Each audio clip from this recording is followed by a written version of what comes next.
Hello everyone. Welcome to the channel, where crime meets comfort and mysteries unfold while you go for the sleep. Before we begin, I'd love to know, where are you from and what time is it right now? Let me know in the comments. I'm always curious to see who's joining me on these late night adventures. Now let's begin the story. I still remember the last time I saw Maya Jansen. It plays in my head like a film I can't turn off. Every detail sharper than it should be. The flickering streetlights outside the cafe. The way she smiled, but her eyes looked tired. The way she hugged me before stepping into the night. If I had known it would be the last time, I would have held on longer. Maya wasn't the kind of person who disappeared. She was steady, reliable. She worked at the library 6 days a week, always arriving early, always leaving late. She had a small but tight circle of friends, a family who adored her, and a life built around quiet routines. So when she didn't show up to work on the morning of November 16th, 2020, everyone knew something was wrong. At first, we told ourselves it had to be a misunderstanding. Maybe she was sick, maybe she had overslept. But as the hours passed, unease turned into fear. Calls went straight to voicemail. Her apartment untouched. Her bike, still chained outside the library. By the afternoon, the police were involved, sat in her living room with her mother, Helena, as officers moved around us asking questions that felt too big, too final. When did you last speak to her? Did she mention feeling unsafe? Was there anyone in her life who might have wanted to harm her? The answer to the last question should have been no, but it wasn't. Maya had been afraid. She had told me weeks ago over coffee, in a voice just above a whisper. "There's this man," she had said, stirring her tea too fast, the spoon clinking against the ceramic. "He comes to the library a lot. At first I thought he was just another researcher, but he watches me. Too much. And sometimes I think he follows me home." I had frowned. "Have you told anyone?" She had laughed, but there was no humor in it. What would I say? That I have a bad feeling? That was Maya, always careful, always doubting herself before she doubted others. But now, she was gone, and suddenly, her bad feeling was the only thing that mattered. The days that followed were a blur of missing person reports, news broadcasts, and volunteers combing the city with flyers bearing Maya's face. Amsterdam had never felt so big, so endless. Every lead was a dead end. The security cameras near the book club venue showed her leaving at 9:47 p.m., alone. She had turned left onto the main road, heading in the direction of her apartment. And then, nothing. No further sightings. No traffic cameras picking up her movements. It was as if she had stepped off the edge of the world. Then, 5 days later, the worst happened. A group of hikers found her body in a secluded area of the Amsterdam's Bos. The official statement was brief: severe trauma and asphyxiation. What it didn't say, what we only learned later, was that it wasn't random. Someone had made sure Maya suffered before they let her die. His name came up almost immediately: Eric Visser, a 38-year-old historical researcher. A familiar face at the library. Maya had mentioned him before in passing. "He's just there a lot," she had said once, shifting uncomfortably. "Always asking me about books he could easily find on his own. And when I help him, he never stops talking." But she hadn't sounded scared then, just annoyed. If only I had known how quickly annoyance could turn into something worse. The deeper the police dug, the more disturbing the picture became. He had been fixated on Maya for months, maybe longer. He had sent her emails, handwritten letters, small gifts she had never asked for. A copy of her favorite novel with an inscription: "To the most captivating woman I've ever met." At first she had been polite, professional. But when she started to pull away, limiting conversations, avoiding eye contact, his behavior changed. He started waiting for her outside the library, following her home. She had even caught him standing outside her apartment building once, just staring up at her window. She told me about it a few weeks before she vanished. Maybe I'm overreacting, she had said, forcing a laugh. But it's unsettling, you know? I had told her to report him. She had shrugged. He hasn't done anything, but now he had, and Maya was dead. The police didn't have enough to arrest him immediately, but the case against him was building. His alibi for the night of November 15th was weak. He had claimed to be home alone, but his phone data showed him near the book club venue around the time Maya left. And then there were the fibers. Tiny, nearly invisible, but undeniable. Found on Maya's coat, matching the interior fabric of Eric Visser's car. The final piece? His search history. The investigators found it during a routine digital forensics sweep. How long does it take for someone to lose consciousness from strangulation? Best places to hide a body in Amsterdam's bus. How to erase GPS location history. I wanted to throw up when I heard that last one, because he hadn't erased it well enough. Eric Visser was arrested on November 23, 2020, just over a week after Maya's disappearance. He didn't deny knowing her, didn't deny following her, but he did deny killing her. I loved her, he said during questioning. I would never hurt her. But love doesn't look like waiting outside someone's apartment. Love doesn't look like following them home. Love doesn't look like strangling them in the woods and leaving their body beneath the trees. The trial took months, but in the end, the jury didn't need long to decide. Guilty, life in prison, no parole justice, or as close to justice as we were ever going to get. Maya's death didn't fade quietly. People talked. The news dissected every detail. Advocacy groups called for better protections against stalking, better resources for victims who felt unsafe but had no proof. Her family grieved in public, then in private. And I tried to move forward. But there are nights when I wake up gasping for air, remembering her words. Maybe I'm overreacting. She wasn't, she never was. And that's what haunts me most. She knew. And we didn't listen in time. The morning after Maya disappeared, the world kept moving like nothing had happened. The trams rattled through the streets of Amsterdam, cafes filled with the hum of conversation, and people walked along the canals, unaware that someone was missing. Someone who should have been unlocking the doors of the library at 9 a.m., but I knew. And so did Helena Jansen. I was still in bed when my phone rang, vibrating against the nightstand with an urgency that made my stomach twist. I didn't even check the screen before answering. Natalie, Maya's mother said, her voice thin, already cracked at the edges. Have you heard from Maya? I sat up, suddenly wide awake. No. Why?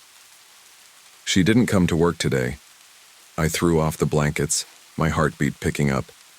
Maybe she's sick. She would have called. A pause, a sharp inhale. I went to her apartment. Her bike is still there. Maya never went anywhere without it. That was when I knew something was wrong. I met Helena at the police station that afternoon. She looked small in the hard plastic chair, her hands wrapped around a cup of untouched coffee. A young officer named Sander took our statements. He asked routine questions at first. When did you last speak to Maya? Where was she going? Was she acting strange? But as we spoke, I saw something shift in his expression. You said she was worried about someone, he said, tapping his pen against his notepad.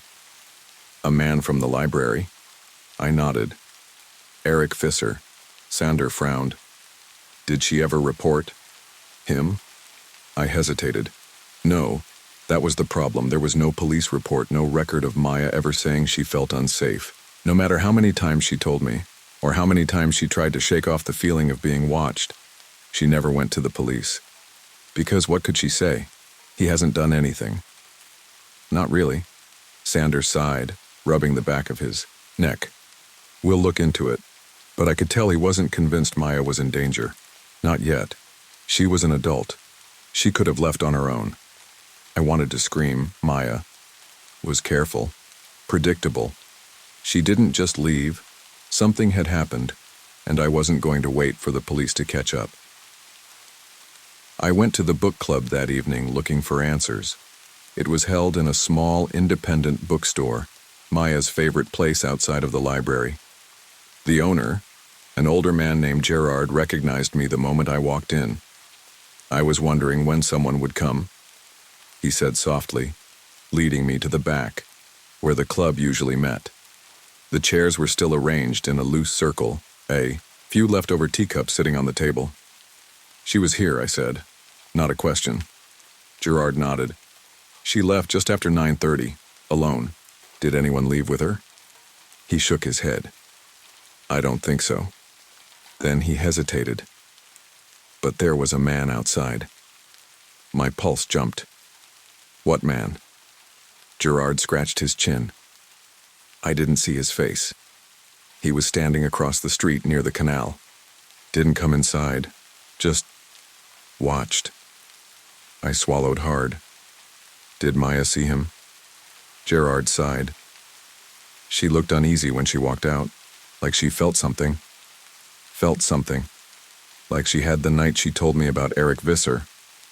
I forced my voice to stay steady. Do you have cameras? Gerard nodded. But they don't reach outside. Of course they didn't. That night I sat in my apartment, staring at my phone, trying to ignore the silence pressing in around me.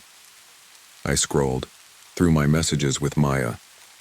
The last one was from 2 nights ago. Maya, you should come by the library tomorrow.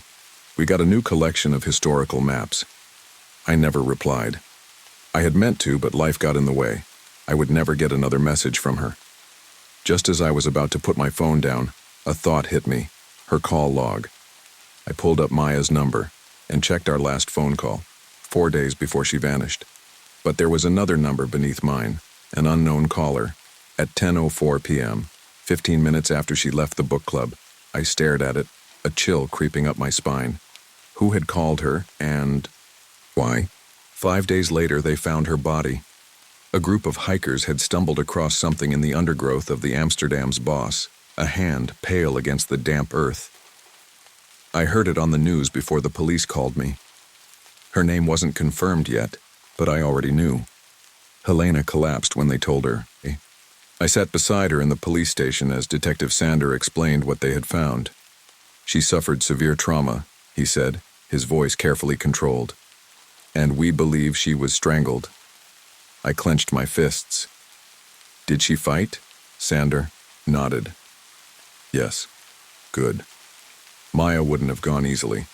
After the press conference, I walked home alone. The streets felt too big, too empty. I couldn't stop thinking about the call. The unknown number. Maya had answered it. Had she been scared? Had she recognized the voice? A gust of wind rattled through the street and I shivered, pulling my coat tighter around me. Then I felt it. Presence, that prickling awareness that someone was looking at you. I turned sharply. The sidewalk was empty, but for the first time since Maya disappeared, I knew. I was being watched. I barely slept after they found Maya's body. Every time I closed my eyes, I saw her lying in that forest. Alone. Cold. The image wouldn't leave me. It wasn't like the crime scene photos you see on TV, clean, clinical, distant. No. It was real. Too real. I couldn't stop imagining her last moments, the fear in her eyes, the hands around her throat, the struggle. I woke up drenched in sweat, gasping for air, and then I remembered the call, the unknown number. I had to find out who had called Maya that night. Because whoever it was, they knew what happened to her. I went to the police station. First thing in the morning, Detective Sander looked exhausted, his shirt wrinkled, dark circles under his eyes. You're back, he muttered, rubbing his temples. I need to know about Maya's phone records, I said, skipping any small talk. There was a call at 10:04 p.m. right after she left the book club. Sander sighed, opening his laptop. We pulled her records. He clicked through a few screens, then stopped. My stomach clenched as he turned the laptop toward me. The number was there, but there was no name attached. Unregistered prepaid phone, he said. A burner. A dead end. I felt a sharp sting behind my eyes, but I refused to cry. I clenched my jaw. What about location data? Sander hesitated. We traced the phone's signal. His voice was careful now, like he wasn't sure he wanted to tell me. Where? He met my eyes. Near the library. The room tilted slightly. The library? I repeated. Sander nodded. And then for a brief time it pinged near her apartment. A sharp, cold fear wrapped around my ribs. Someone had been near her home, watching, waiting. And then, as soon as she left the book club, they called her. Did they lure her out? Tell her something that made her walk toward them instead of going straight home? I swallowed hard.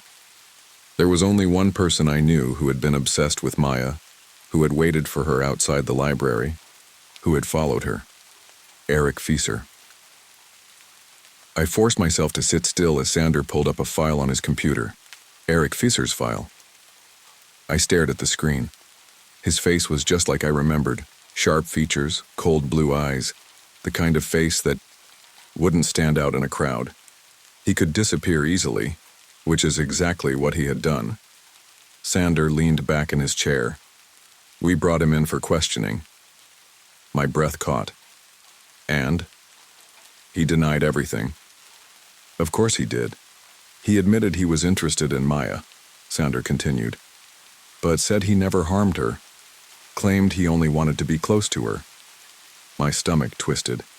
That word, close. It was the kind of thing men like him always said.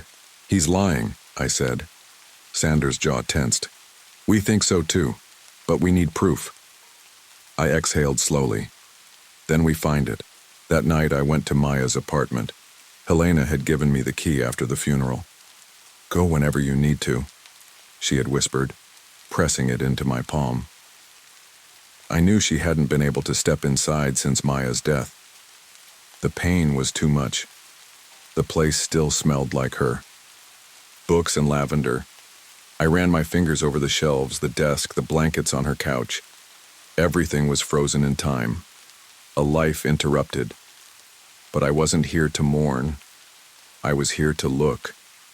If Maya had felt unsafe, if she had sensed something was wrong, she would have left clues. And then I found it, tucked inside her bedside drawer. A notebook. I flipped through the pages, my hands shaking, and then I stopped. Because there, written in her small, neat handwriting, was the name I had been dreading. Eric Visser. Underlined twice, and below it, a sentence that made my stomach drop. He was outside my apartment again last night, just standing there. I don't know what to do. I closed my eyes. She had been so scared, and we hadn't protected her. I took the notebook straight to Sander. He read the page in silence, his expression growing darker with every word. Then he picked up his phone. Get me the security footage from Maya Jansen's apartment building, he said, for the month before her murder. It took a few hours for the tech team to pull the files. I sat in the station, gripping a cup of cold coffee, my foot tapping against the floor. Then Sander called me into the viewing room. The footage played on a small screen, the timestamp flashing in the corner. At first, nothing. Just a quiet street. People passing by. Then, movement. A man stepping into frame. Tall, thin, dark coat. He stood in the shadows near Maya's building, barely moving, watching, waiting. My throat tightened. He stayed there for almost an hour before disappearing into the night. Sander rewound the footage, zooming in. The pixels sharpened and the man's face became clearer. I clenched my fists. It was him. Eric Visser. 2 days later, the police arrested him.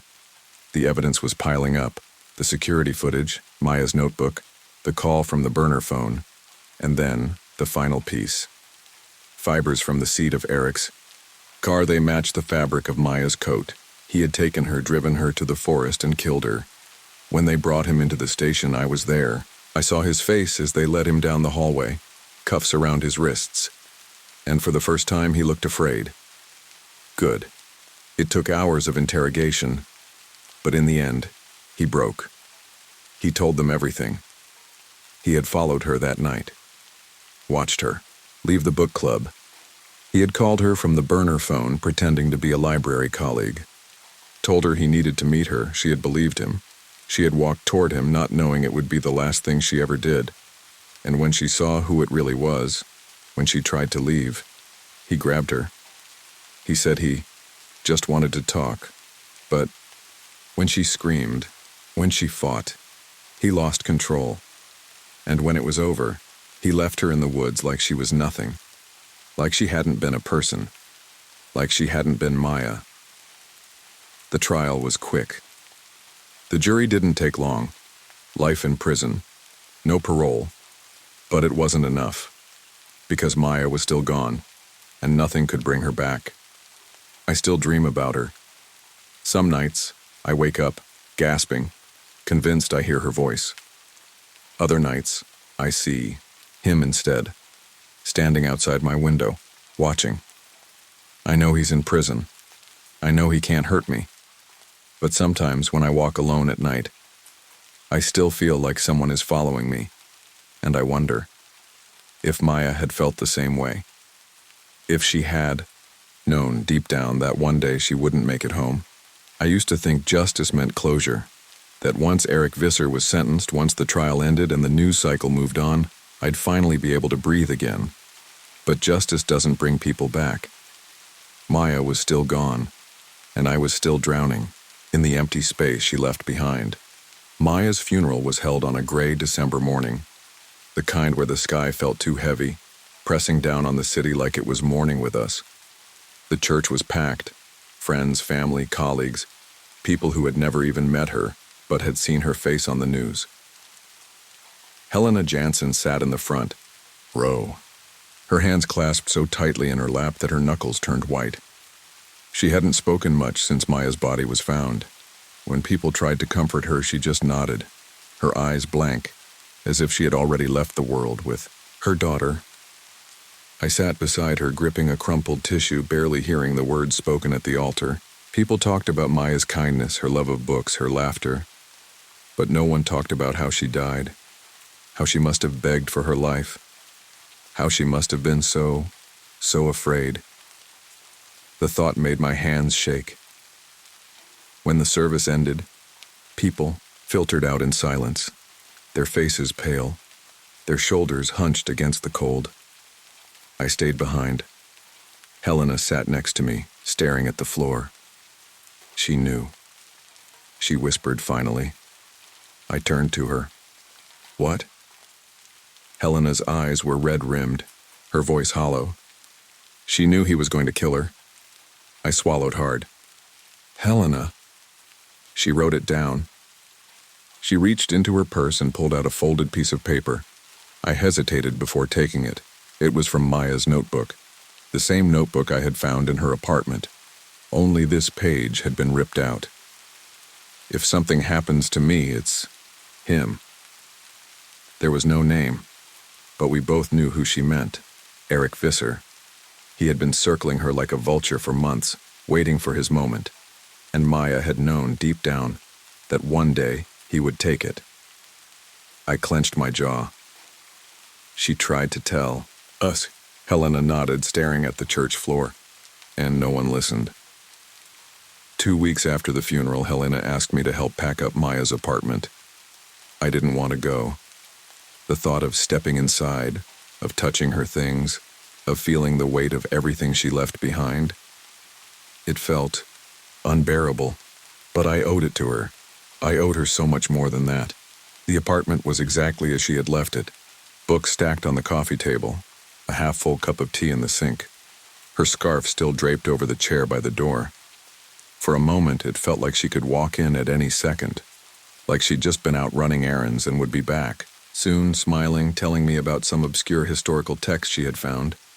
But then I saw the boxes, the ones meant to erase her from this space. Helena moved like a ghost, wrapping Maya's things in newspaper, her hands slow, deliberate. I went into the bedroom. It smelled like lavender. I opened the closet, running my fingers over the fabric of her coats, her sweaters, and then something caught my eye, a small wooden box on the top shelf. I pulled it down, my heart hammering. Inside were letters, dozens of them, all from him. I sat on the bed, my hands shaking as I unfolded the first letter. The handwriting was neat, precise. Maya, I think about you all the time. You are the most beautiful thing I have ever seen. I know you don't see it yet, but we're meant to be together. I swallowed hard. The next one was worse. Why are you ignoring me? I see the way you look at other men. It hurts me. You belong to me, Maya. A cold wave of nausea rolled through me. He had been escalating, and she had been terrified. She had saved these letters, not because she cared about them, but because she had known she might need proof. Proof that he was dangerous. Proof that he might kill her. And still, no one had stopped him. I left the apartment that day with more than just Maya's letters. I left with a question that wouldn't stop circling my brain. What if she had gone to the police? Would it have mattered? Would they have listened, or would they have told her what women always hear? He hasn't done anything yet. It's not illegal to send letters. Just ignore him. She had ignored him, and now she was dead. It was late when I got home that night. The city was quiet, the streets empty. I locked my door, checked the windows. Told myself the unease in my stomach was just exhaustion, but then I felt it, that crawling sensation on the back of my neck, the feeling of being watched. I turned sharply, peering through my window. The street below was empty, but my pulse wouldn't.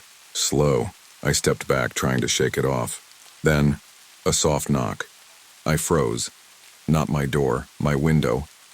I turned slowly, my breath caught in my throat. For a second I saw nothing, and then a single white rose, tucked between the window pane and the sill.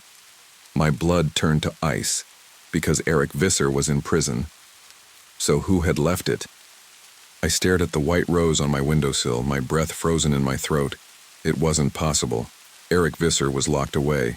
He couldn't have left it, but someone had, and that meant one of two things. Either someone was playing a cruel joke, someone who had been following the case, who knew about the white roses Eric used to leave for Maya, or Eric hadn't acted alone. The thought made my stomach twist, because if someone else had been watching Maya, they were watching me now. I didn't sleep that night. Every creak of the building, every shadow outside my window sent a pulse of panic through me. By morning, I knew I had to tell Detective Sander. I sat across from him in the station, my hands wrapped around a cup of burnt coffee, his brow furrowed as he stared at the rose now sealed in an evidence bag. Are you sure it wasn't just someone leaving flowers for Maya? I exhaled sharply. Outside my window? On the second floor? Sander sighed, rubbing a hand down his face. Visser is in prison. We watched him get sentenced. He's not getting out. I shook my head. Then someone else is involved. Sander didn't respond right away. Instead, he reached into his desk drawer and pulled out a file. He flipped it open, scanning something before sliding it toward me. A list of visitor logs. For Eric Visser. I swallowed hard. Who's been visiting him? Sander's finger tapped. On a name. Bram Visser. My stomach dropped. His brother. I barely knew anything about Eric's family. During the trial, they had stayed out of the public eye. There were no interviews, no emotional courtroom moments. But now I was realizing that someone had been there the whole time. Watching. Waiting. Sander leaned forward. Bram Visser visited Eric 5 times before sentencing. He hesitated, and he was in Amsterdam the night Maya disappeared. I felt sick. What does he do? I asked. Construction worker, Sander said. Mostly freelance jobs. I stared at the evidence bag containing the rose. Strong enough to carry a body. Through the woods, Sander nodded grimly. Strong enough to help his brother. The next few days were a blur. The police started tracking Bram Visser's movements, pulling his financial records, checking security cameras from months ago. And the more they found, the worse it got. Bram had been at the library multiple times in the weeks leading up to Maya's murder. He had been seen near her apartment building. And, most disturbingly, he had bought a prepaid phone the day before she disappeared, the same kind used to call Maya at 10:04 p.m. My hands clenched into fists. Eric had lured her out, but Bram had been the one waiting for her. They arrested him at his apartment, a small rundown place on the outskirts of the city. I wasn't there when they brought him in, but I was there when they questioned him. I sat behind the one-way glass, watching as Bram Visser leaned back in his chair, arms crossed. He didn't look nervous. He looked bored. Sanders sat across from him, flipping through the file. "We know you were there," he said. "We have your phone records. We have footage of you following Maya." Bram smirked. So? So your brother is serving life for a murder you helped commit?" Bram scoffed. "I didn't kill her." Sander leaned in. "No? Then why did you visit Eric 5 times before his trial?" Bram didn't answer. "You were protecting him," Sander pressed, making sure he kept his mouth shut, making sure he didn't tell anyone that you were the one who held Maya down while he strangled her. Bram's expression flickered just for a second. Fear. Sander caught it. "Tell me something," he said. "If Eric was so important to you, why didn't you leave a rose for him?" Bram's mouth twitched, and suddenly I knew. The rose. It wasn't for Eric, it was for me. It took hours, but in the end, Bram cracked. Not all at once. Not with some grand confession. Just a quiet, chilling sentence. I wanted her to be scared.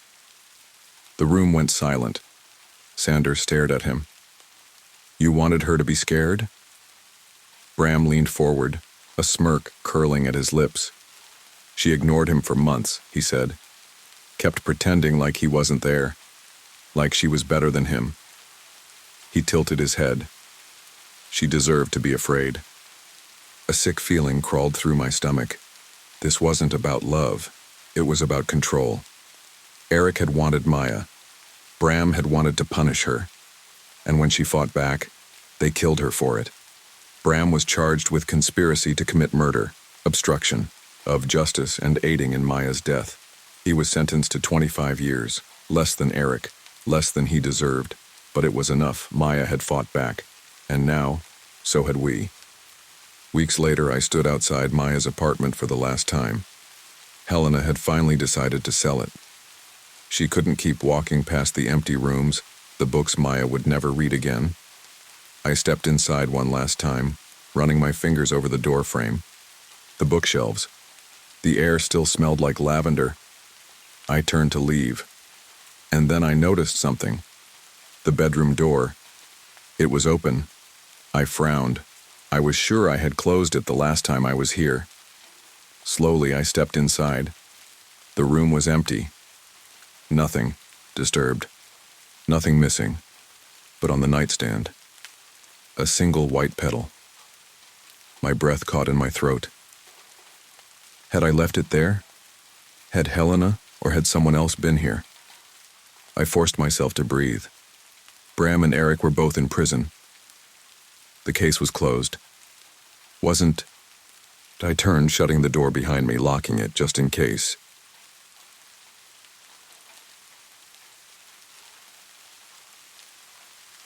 My name is Natalie Carter. I was Lena Thorne's closest friend, and the last person to see her alive. The morning of October 28, 2018, started like any other Sunday in Edinburgh. The air was crisp, tinged with the scent of damp leaves and chimney smoke. Autumn in this city had a way of creeping into your bones, whispering secrets through the narrow alleys and cobblestone streets. I remember watching Lena that morning as we sat in a small cafe off Princes Street. She was quiet, stirring her tea absent-mindedly, her mind elsewhere. Lena had always been introspective, lost in thoughts that she rarely shared. But that morning, she looked different, uneasy. "There's this man," she said suddenly, breaking the silence. "He comes into the store, asks about my work. Too many questions." I frowned. "A customer?" She nodded. "Alistair Finch. He's an art collector. Or so he says. He started showing up at the gallery, too." At first I thought he was just interested in my work, but something about him feels wrong. I didn't press her for details then. I should have. That night she attended the gallery opening at Mayfield, Art Space, a small venue tucked between old bookshops and cafes. I was supposed to go with her, but a migraine had me in bed early. I still blame myself for not going. Maybe if I had, she wouldn't have left alone. When she didn't show up, for work the next day, I knew something was wrong. Lena was never late. By midday, her manager called me. "She's not answering her phone," he said. "No one's seen her since last night." I tried calling her, over and over, but the calls went straight to voicemail. That was when I went, to her apartment. The lights were off. Her bike was chained to the railing outside, untouched. I knocked. I called out. Nothing. By evening, the police were involved. The days that followed were a blur of missing person reports, social media pleas, and sleepless nights. I kept replaying our last conversation in my mind, wondering if she had felt something, some impending danger that morning at the cafe. Then a week later, the news came. They found her body in the Pentland Hills, buried beneath a pile of rocks like someone had tried to erase her. The reality of her death didn't hit me all at once. It came in waves, first as disbelief, then horror, then guilt. The police said she had been murdered. Blunt force trauma, strangulation. It wasn't random. It was personal. And then a name surfaced. Alistair Finch. I knew, deep down, that he had done it. I just didn't know how much worse it was going to get. There's a moment after you lose someone when reality bends. Time fractures. Days blur together, and you find yourself floating, half alive, half dreaming. That was what the week after Lena's body was found felt like. Edinburgh turned cold, overnight. The gray sky hung heavy over the city, and the streets seemed quieter, as if the news of her death had sucked the air out of everything. Or maybe it was just me. I spent most of my time at the police station. They asked the same questions over and over. When did I last see her? Had she mentioned anyone bothering her? Did she have enemies? Did she seem afraid? Yes. Yes. Yes. But my answers never seemed to be enough. It wasn't until they mentioned Alistair Finch that I felt the room shift. "Do you know this man?" Detective Callum Fraser slid a photo across the table. A mugshot. He had dark eyes, hollow cheeks, the kind of face that blended into the background, forgettable until you saw it up close. Then there was something else. Something that made your stomach twist. I swallowed hard. Yes, Lena told me about him. Can you tell me what she said? I hesitated. I didn't want to get it wrong. I didn't want to say too much or too little. She said he made her uncomfortable, that he kept showing up at the store, asking about her art, leaving gifts at her apartment. My voice felt distant, like it belonged to someone else. She told me about him the day she disappeared. Detective Fraser leaned forward, his eyes sharp. Did she ever mention being threatened? I shook my head. Not directly, but she was worried, I could tell. He exhaled slowly, then pushed back from the table. We found something. I didn't want to know, but I had to. He pulled out a plastic evidence bag and placed it in front of me. Inside was a torn sketchbook page. Lena's handwriting, sharp and hurried. He was outside again, watching, waiting. A cold knot formed in my stomach. I gripped the edges of the chair, forcing myself to breathe. "Where did you find this?" I whispered. "In her apartment, hidden under her mattress." I looked away. The thought of Lena, alone in her flat, feeling so unsafe that she had to hide her own words, it made me sick. But the worst part? She hadn't told me. She had carried that fear alone. And now she was dead.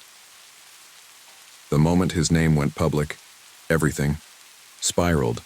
People came forward, former art students, gallery owners, women who had worked with him in the past. The stories were all the same. He was persistent. He fixated. He made you feel like you owed him something for his attention. And if you ignored him, If you brushed him off, he wouldn't just go away. One woman, Claire Richardson, had dated him briefly years ago. She came forward on the news. I met Alistair at an art fair. He was charming at first, interested in my work, but after a few weeks he started showing up at my apartment unannounced. I told him to stop, but he wouldn't. He said I belonged to him, that I owed him my time. She swallowed, her hands trembling. One night I woke up and he was standing outside my window, just staring. I felt sick listening to her. Lena had told me once that she thought she saw someone outside her flat, but she had laughed it off.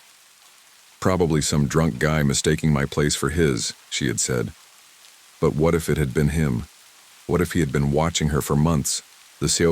Police weren't saying much, but the evidence was piling up. Digital records showed that his phone had pinged near Lena's apartment multiple times in the weeks leading up to her murder.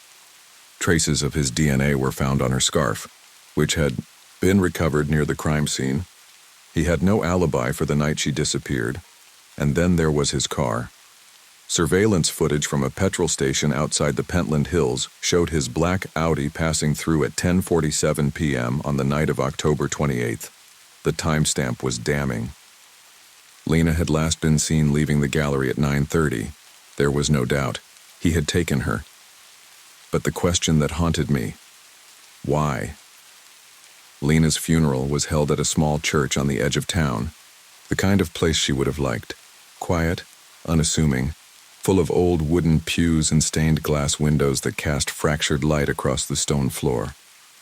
I sat in the front row with her mother, Helen, who hadn't spoken more than a few words since we arrived.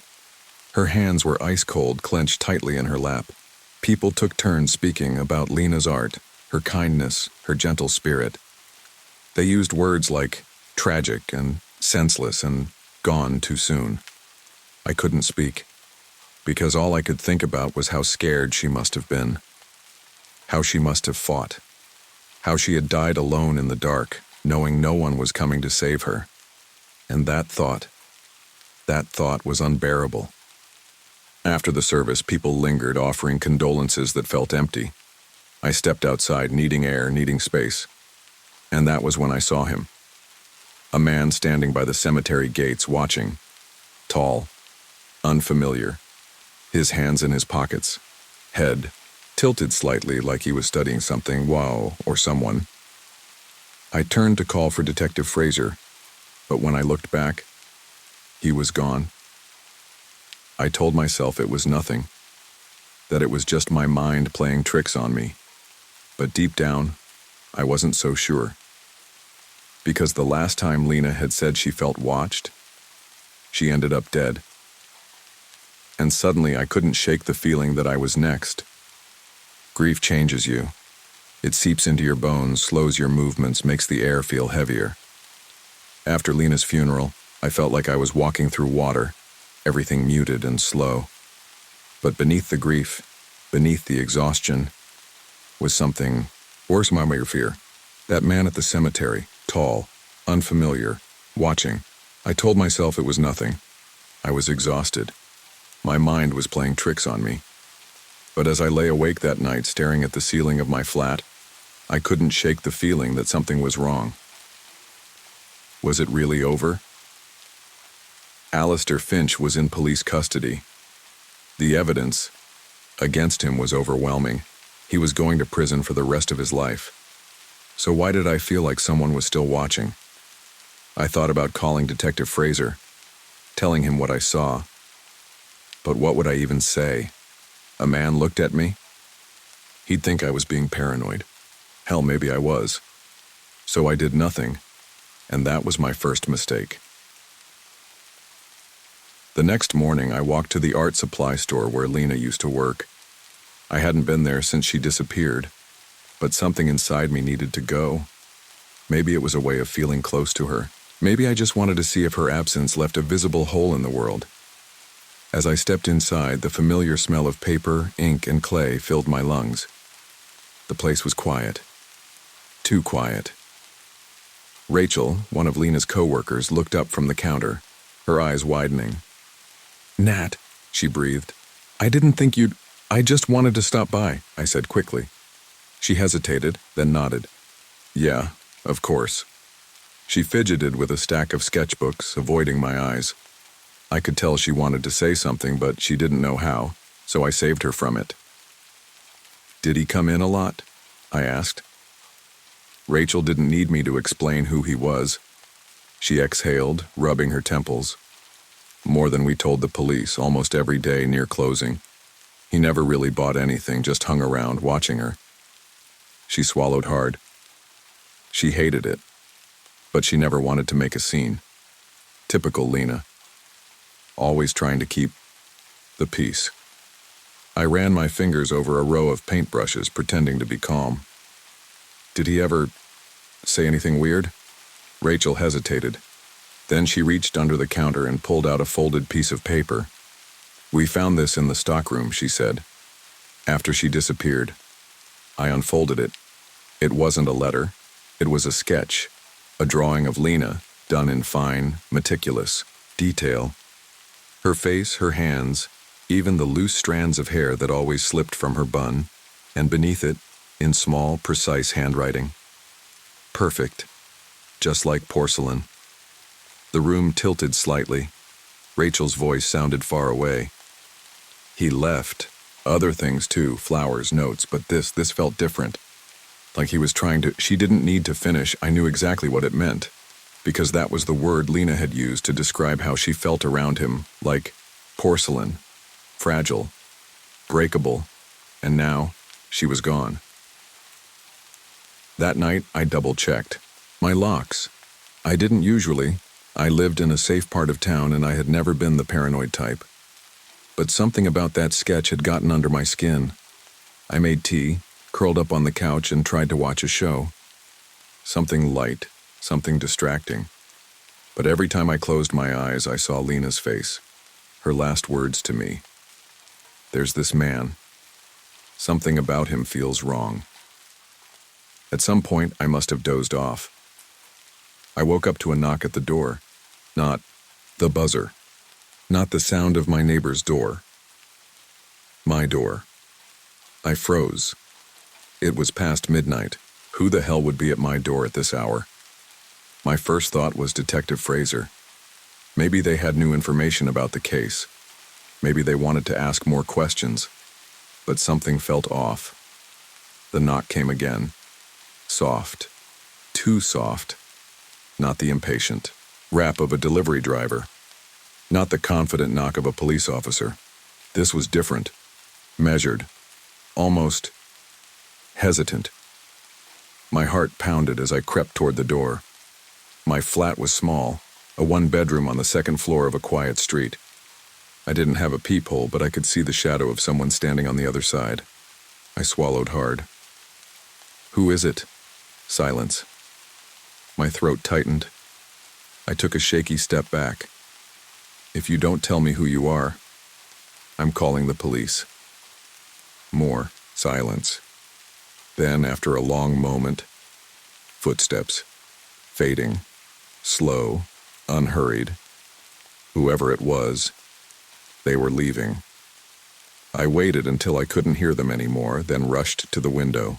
The street was mostly empty, just the soft glow of streetlights stretching shadows across the pavement. And then I saw it, a single white rose, left on my doorstep. I felt my stomach drop. That was what Alistair Finch used to leave for Lena, but he was in prison. So who the hell had left it for me? I didn't sleep that night. The rose sat on my kitchen table, its petals perfectly arranged, its stem cut at an exact angle. It shouldn't have meant anything. It was just a flower. But to me it felt like a warning. By morning, I convinced myself I had overreacted. Maybe it was nothing. Maybe a neighbor had left it by mistake. Maybe I was losing my mind, but deep down I knew better. I called Detective Fraser as soon as the sun came up. His voice was groggy when he answered, like I had woken him. Natalie? What's wrong? There was someone at my door last night. I took a shaky breath. They didn't say anything, they just knocked. And when I didn't answer, they left a white rose. Silence. Then his voice sharpened. Did you see who it was? No, but it felt Intentional. I hesitated. Alistair used to leave Lena white roses. Fraser exhaled, and I could already picture him rubbing his temples, the way he always did when he was trying to put the pieces together. "Finch is in custody," he said firmly. "He has been since the day of his arrest." "I know." My fingers tightened around the phone. But what if he wasn't working alone? I hadn't let myself say it out loud before. The idea had been lingering at the edges of my mind, too terrifying to acknowledge. But now, with the rose in front of me, it was impossible to ignore. Fraser hesitated. "We never found evidence of an accomplice. But did you look for one?" That made him pause. He sighed. "I'll send someone by to check the CCTV around your building. In the meantime, if anything else happens, call me. No matter what. Time." "Okay," I whispered. But I knew he didn't really believe me. And I knew I wasn't safe. I spent the rest of the day pretending everything was fine. I went to work, forced small talk with coworkers, tried to keep my hands from shaking when I poured my coffee, but the feeling never left me, the feeling of being watched. When I finally left the office that evening, the sun had already dipped below the skyline.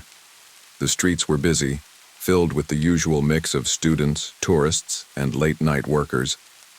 I told myself there was nothing to be afraid of, that I was just being paranoid. Then I saw him, a man, standing at the mouth of an alley across the street. He was tall, dressed in dark clothing, his face hidden in the shadows. He wasn't moving, just standing there watching. I forced myself to keep walking, my heart pounding in my ears. Maybe he was just a random guy. Maybe he was waiting for someone. Maybe. Then he took a step forward. I felt ice spread through my veins. I ducked into the nearest shop, a small bookstore I had never been inside before, and pretended to browse the shelves. Through the window, I watched him. He didn't follow, but he didn't leave either. He just stood there, waiting. I pulled out my phone and typed a message to Fraser. "There's someone outside my building. I don't know if it's him, but I don't want to walk home alone." His reply was immediate. "Stay where you are. I'll send someone." I stayed in the bookstore for 15 minutes before I saw the flashing lights of a police car pulling up outside. The man was gone. The officer drove me home, walking me to my door before leaving. I locked it behind me and checked every window, every closet, every inch of space where someone could hide. Only when I was sure I was alone did I finally let myself breathe. I pulled out my laptop and started scrolling through the news articles about Lena's case. I had read them all before, but now I was searching for something different, something I might have missed. Then I noticed something strange. The early reports about Alistair Finch, the ones from the first few days after Lena's body was found, mentioned an anonymous tip that had led police to him. But when I clicked the link, the article was gone. For error. Page not found. I tried another. Same thing. It was like that piece of the story had been erased. I sat back, my pulse quickening. The official police report never mentioned a tip. The arrest had been based on DNA evidence and phone records. But what if that wasn't the whole truth? What if someone had pointed them toward Finch on purpose, and what if that someone didn't want me digging any deeper? It happened again. 2 nights later, the same knock. Soft. Measured. I sat frozen on my couch, staring at the door, my heart pounding so hard I thought I might pass out. I already knew what would be waiting for me. Another white rose. I forced myself to stand, to move toward the door. My hands were shaking as I reached for the handle. Then, something changed. The air felt different. I could feel them, still standing on the other side, waiting. My breath caught in my throat. "Who are you?" Silence. I pressed my forehead against the wood, swallowing hard. "I know you're there." Then, a voice, low, almost a whisper. "Perfect. just like porcelain. My blood ran cold, and then footsteps, slow, unhurried, fading into the night. I didn't move. I couldn't because now I knew this wasn't over. Alistair Finch may have been in prison, but someone else was still out there, and they were coming for me next. I didn't sleep. I didn't even move from the couch for hours after the knock, after that voice whispered through my door. Perfect. Just like porcelain. Lena had always said that's how Alistair Finch made her feel. Delicate. Fragile. Something to be admired. Owned. Displayed. And now someone else was saying it to me. By the time the first light crept through my window, I had made a decision. I couldn't keep waiting for them to come back. I needed to find out who they were before they found me first. Detective Fraser didn't bother hiding his irritation when I called him at 7 a.m. Jesus, Natalie, do you ever sleep? I ignored him. Who tipped you off about Alistair Finch? A pause. A long one. Where is this coming from? Just answer me, I said, gripping the phone so tight my fingers ached. Fraser sighed. There was no tip. I closed my eyes. That's not true. There were news reports about it before they disappeared. Someone led you to Finch. A rustling noise on the other end, like he was rubbing his face. Look, officially, Finch was arrested based on evidence. His DNA on her scarf, the CCTV footage, but what? Another pause. Then, the tip came from an encrypted email. No name, no traceable IP. It just said, Alistair Finch killed Lena Thorne. Check his car trunk. And when we did, we found strands of Lena's hair inside. That was enough for a warrant. I gripped the phone tighter. And you never questioned who sent it? Of course we did. But whoever it was, they covered their tracks. We couldn't trace them. A sick feeling settled in my stomach. What if Finch didn't act alone? Fraser exhaled slowly. We considered that, but there was no evidence of a second person at the crime scene. But what if they weren't at the crime scene?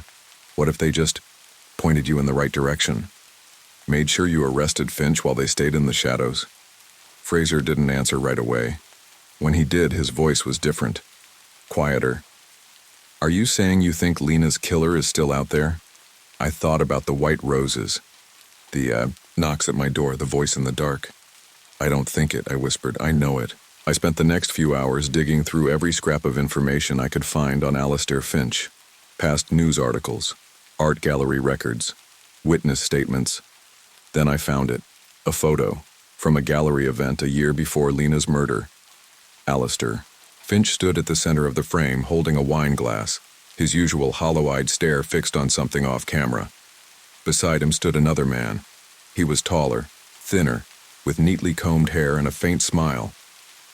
His name was written in the caption below, James Halstead. I felt my stomach drop. James Halstead had been Lena's landlord. I had been inside Lena's apartment 100 times. I knew every inch of it. The cluttered bookshelves, the clay stains on the kitchen counter, the tiny balcony where we used to drink wine on warm nights. But there was one thing I had never noticed before, the extra key. I had assumed she only had two, one for herself, one for emergencies. But that night when I went to speak to her old neighbor, Mrs. Keene, she told me something I hadn't known. Lena gave the third key to the landlord.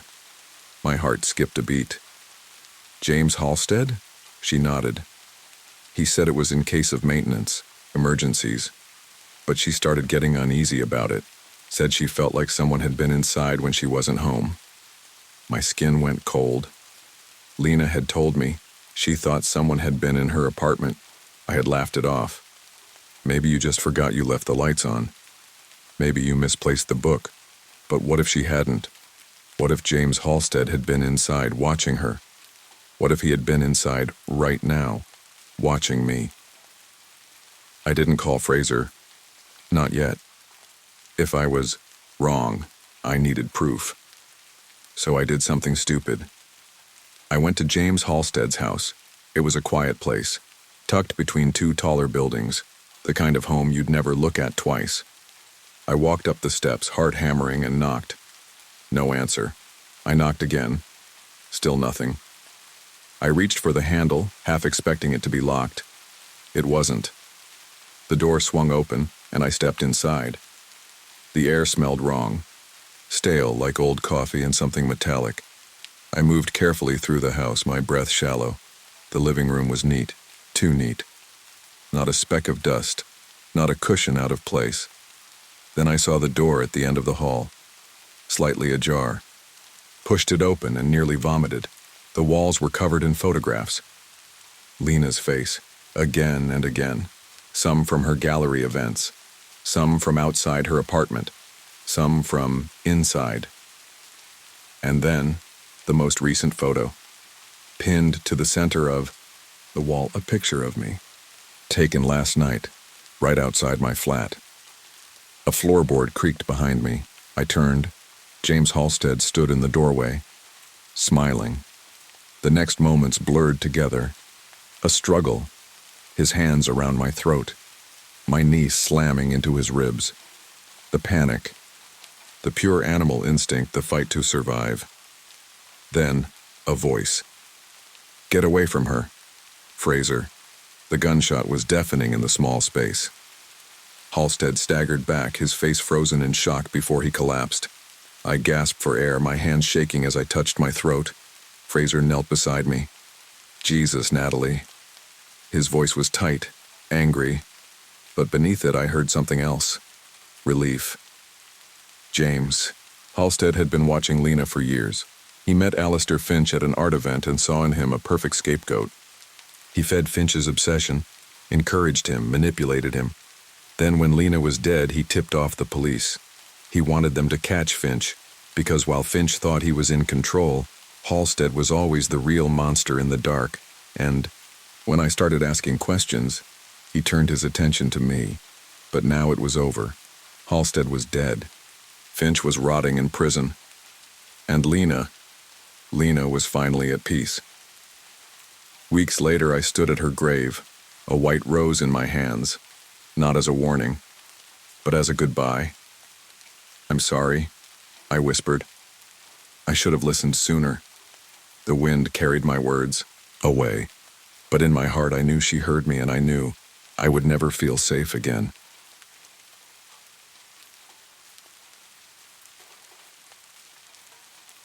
If you asked anyone in our neighborhood about Alara Vance, they'd say she was the kind of girl who left an impression. She was 16, but there was something about her, something timeless. Maybe it was the way she carried herself, as if she lived in her own world, a universe of brushstrokes and half-finished sketches. Or maybe it was her quiet confidence, the way she saw things others didn't. She wasn't loud. She wasn't someone who demanded attention. But when she spoke, people listened, and when she disappeared, the world felt it. I wish I could say I was surprised when the news broke. But the truth is, the fear had been there long before she went missing, because Alara had always been trusting, and in the end, it cost her everything. Alara had been drawing for as long as I could remember. I met her in the 8th grade, when we were both assigned to the same art elective. She was the kind of person who could see a blank canvas and already know what it was meant to be.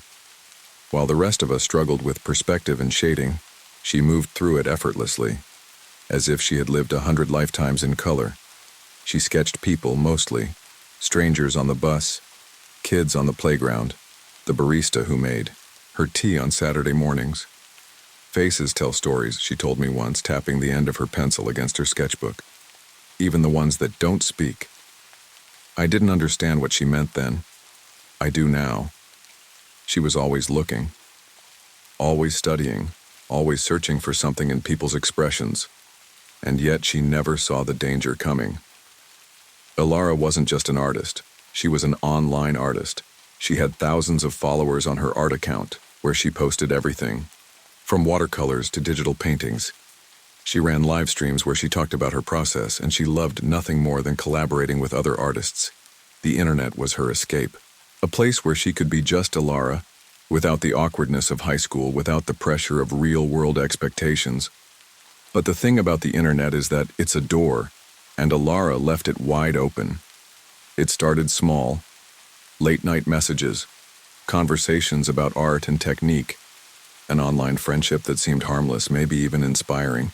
She mentioned him in passing one day as we walked home from school. "There's this guy," she said, tucking her sketchbook under her arm. "He's really talented. We've been talking about doing a project together." I raised an eyebrow. "Someone from school?" She shook her head. "No, online." That was the first red flag, but I ignored it, because this was Ilara. Smart, cautious, the kind of girl who triple-checked the locks before going to bed. I never thought she'd fall for something like this. None of us did. His name was Silas. At least that's what he told her. She showed me his account one day, scrolling through his messages with a small, excited smile. "He's so cool," she said. "Like, he just gets me." His profile was filled with artwork, landscapes, surreal portraits, detailed sketches that looked like something out of a dream. His messages were full of compliments, encouragement, little things designed to make her feel special. And it worked. She started talking about him more, staying up later, glued to her screen. She said he understood her in a way no one else did, and maybe, in some twisted way, he did. Because predators have a way of finding exactly what someone needs to hear and saying. I didn't question it at first. She was happy, inspired. What was I supposed to say? Be careful who you trust? It would have sounded paranoid, overprotective. But then things started to change. She became more private. She stopped sharing details about her conversations with Silas. She started deleting messages. She stopped posting as much on her public accounts, shifting most of her time to private chats. And then there was the biggest red flag of all. One afternoon, as we sat on her bedroom floor sketching, I noticed a message flash across her screen. "Silas, wish I could see you in person. Bet you're even prettier in real life." I felt a chill crawl up my spine, because no real artist talks like that. This wasn't about art anymore. I should have said something then. I should have grabbed her phone and forced her to block him. I should have told her parents, but instead I just gave her a look. "That's kind of weird," I said. "You don't actually know him." She sighed, rolling her eyes. "It's not like that. He's just being nice." I nodded. Let it go. Because that's what you do with your best friend. You trust them to know better. But sometimes they don't.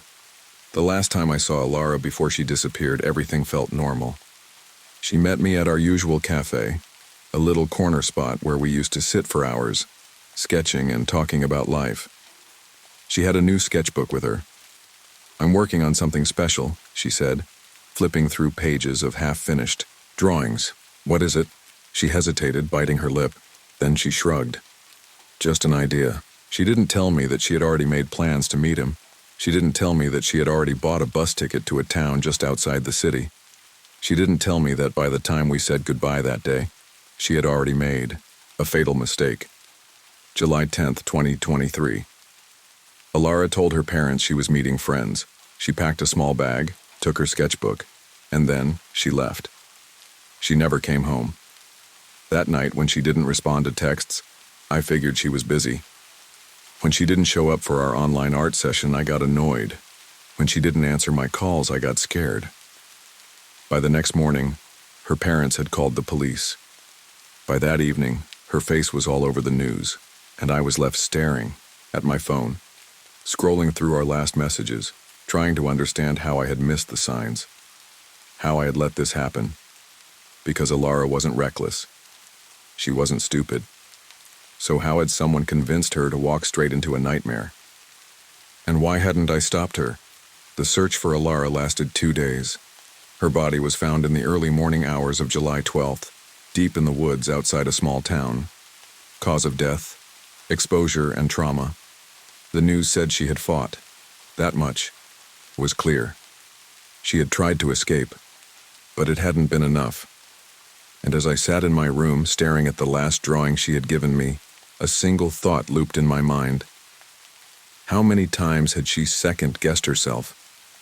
How many times had she ignored the warning signs? How many times had she almost walked away and then changed her mind? People think of danger as something loud, a breaking window, a stranger grabbing your wrist. a scream in the night. But for Ilara, it wasn't like that. Her danger arrived slowly, in messages that seemed harmless, in compliments that felt flattering, in an online friendship that didn't set off alarms until it was too late.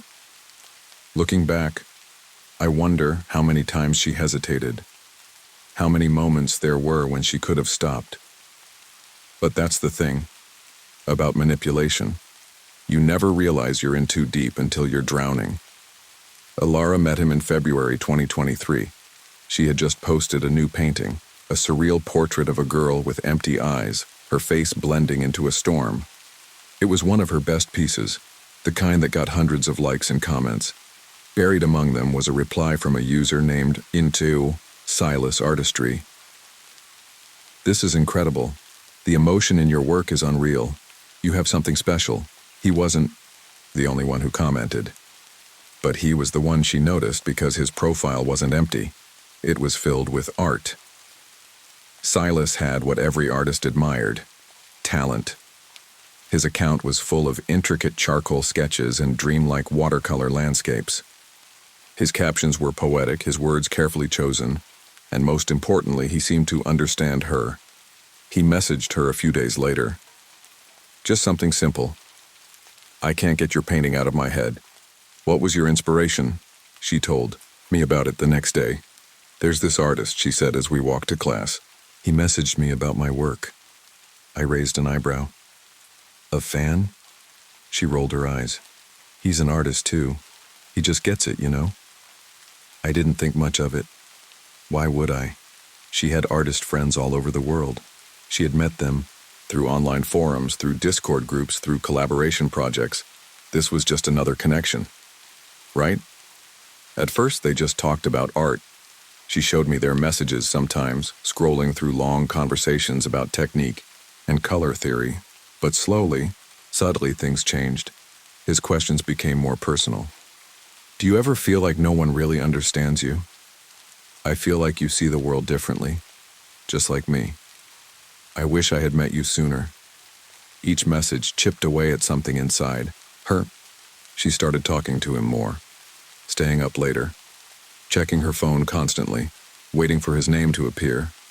And the worst part, it didn't feel wrong. It felt real. He told her he was 17, that he lived in Seattle, that he had struggled with loneliness, just like her, that art was his only escape, and she believed him. Because why wouldn't she? He didn't ask for anything at first. No phone calls, no pictures, no personal details. He was patient, careful, building something before she even knew she was inside of it. He made her feel seen. And that was the most dangerous part of all. The first time she doubted him, she didn't even realize it. It was early, May. We were at her house, sprawled out on her bedroom floor, sketchbooks open. Her phone buzzed. She glanced at it, then quickly flipped it face down. "What?" I asked. She hesitated. "Nothing, just Silas." I smirked. "Your art soulmate?" She laughed, but it was different this time. Forced. I let it go. But later that night, I texted her. "Me. Everything okay?" Ilara. "Yeah, why?" "Me. You seemed weird. Earlier." She didn't respond for a while, then, "Ilara. He just said something kind of intense." "Me. Like what?" A long pause. Then, "Ilara. Like he thinks we were meant to find each other." A chill crept up my spine. "Me. That's kind of weird." "Ilara. I think he's just lonely." "Me. Or maybe he's just creepy." She sent back a laughing emoji. I didn't laugh. By June, she talked to him every day, but only online. At least that's what she told me. She started pulling away from her usual art circles, spending less time on her public accounts.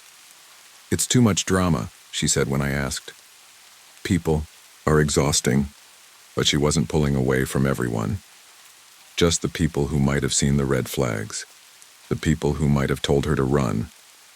The last time she mentioned him, we were sitting by the river, watching the water ripple under the setting. "Son, he wants to meet," she said. I felt something cold settle in my chest. "What?" She shrugged. Not like in a weird way. He's visiting family in Bellingham. It's only a couple of hours from here. He said we could meet in a public place. I shook my head. Alara, you don't even know this guy. She sighed. I do know him. No, you know his texts, his art. That's not the same thing. She stared at the water, chewing her lip. I feel like I can trust him. I wanted to scream. Instead, I said, promise me you won't go alone. She hesitated. Then, okay, I promise. But she lied, because she already had a plan, and 2 weeks later, she was gone. The night before she disappeared, she sent me a picture, a half-finished painting, a girl standing at the edge of a dark forest, staring into the shadows. The caption read, almost done. It was the last thing she ever sent me. The next morning, her phone was off. By evening, the police were involved, and by the time they found her body in the woods, I couldn't stop thinking about that painting, because I wasn't sure if she had painted herself into the darkness, or if she had been led there. I used to believe bad things didn't happen to people like us. We were careful. We were smart. But now, I wonder, how many times did she hesitate? How many times did she think even for a second that something wasn't right? And how many times did she push that feeling down? Because he made her feel special? Because she didn't want to be wrong? Because she didn't want to be alone? I'll never know. And that's what keeps me up at night. The day Alara went missing, I told myself it was a misunderstanding. Maybe her phone had died. Maybe she had gotten caught up in something and lost track of time. Maybe, but the excuses didn't hold up for long. By nightfall, her parents had called the police. By morning, her face was plastered all over social media, accompanied by desperate pleas for information. And by the end of that first day, deep down, I knew. Alara wasn't coming home. I sat in her living room with her parents, watching the police move in and out. Officers asked questions, jotted down notes, spoke in low voices that felt too formal, too distant. When was the last time you saw her? When did you last speak to her? Did she seem upset? Worried? I barely heard them. My mind was stuck on one thing, Silas. The name pulsed through my head like a warning bell. I had never trusted him. I had never liked the way he made her retreat into herself, the way she had started guarding her phone, deleting messages, avoiding questions. But I hadn't done anything. I had let her believe in the fantasy. And now, that fantasy had swallowed her whole. While the police focused on physical searches, I turned to the only place I knew might have answers: her online life. I scrolled through her art page, checking her last posts, reading through comments. Everything looked normal. Too normal. Her last post was 3 days before she disappeared. A soft watercolor of a girl standing under the glow of a street lamp, alone in the night. The caption read, "Some places feel safe until they don't." I swallowed, hard. Was that a message? A warning? I clicked into her private messages, but her account was locked. Only one person had access. Her parents. When I asked her mom for her login, she hesitated. I don't want to invade her privacy. I almost snapped. She's missing, I said. Privacy doesn't matter anymore. She handed me the phone. And the moment I opened her messages, my blood went cold. Because there he was. Silas. And their last conversation was worse than I ever could have imagined. Silas. Can't believe we're finally meeting. Alara. Me neither. It feels unreal. Silas. It's fate. You know that, right? Alara. Yeah, I think so. I clenched my fists. The messages stretched back for months, growing more intimate, more controlling. He had been weaving a web around her, thread by thread, until she didn't even realize she was trapped. He told her they had a special connection, that no one else understood her like he did. That meeting in person was the only way to prove it, and she had believed him. Then I found the worst part, a message sent the night before she left. Silas. The bus station, 10 a.m. I'll be waiting. She had gone to meet him, and now she was gone. The police took the messages seriously. They traced the account, but it led nowhere. A disposable email, a fake profile. Whoever Silas was, he had planned this, and he had erased his footprints well. But he had made one mistake. The bus station. He had given her a location, which meant cameras. I clung to that hope like a lifeline. While officers combed through security footage, I sat in my room, staring at the last message Alara ever sent me. Almost done. Had she meant the painting or something else? The next morning, the police called me back to the station. Detective Marshall, the lead investigator, looked exhausted. "We found her on CCTV," he said. He pulled up the footage. I forced myself to watch. Alara, walking through the station, her backpack slung over one shoulder. Her hair was pulled back, her eyes scanning the crowd.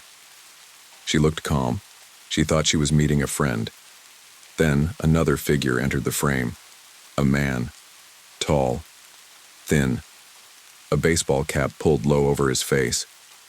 He walked up to her. She smiled. And then they walked away together. My breath caught in my throat. Because the way she followed him, she wasn't nervous, she wasn't hesitant. She trusted him. And that was the part that shattered me the most.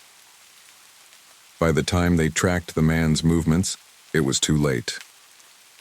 2 days later, they found her body in the woods, and within hours, they found him. Not Silas, not some 17-year-old artist. His real name was Julian Thorne. 48 years old, a history of deception, a predator hiding behind a screen. He had built everything, his art, his online persona, his fake youth, all for one purpose, to lure her in, and it had worked. I was there when they brought him into the station. I saw his face for the first time. There was nothing special about him, just a man, ordinary, forgettable, and yet he had stolen everything. Detective Marshall sat across from him in the interrogation room. "Why Alara?" he asked. Julian tilted his head, as if confused by the question. "She chose me," he said simply. My stomach twisted. No, he had chosen her. Julian was charged with kidnapping and murder. His trial lasted months. The jury deliberated for less than 3 hours. Guilty, life in prison, but no sentence could undo what had happened. No punishment could bring Alara back. No words could erase the ache of losing her. I still see her sometimes, in empty canvases, in unfinished sketches, in the space where she should have been, and I wonder, did she realize in those last moments that Silas had never been real? Or did she die believing in the lie? I go back to the cafe sometimes. Our place. I sit at our usual table, staring at the seat across from me, trying to imagine she's still there.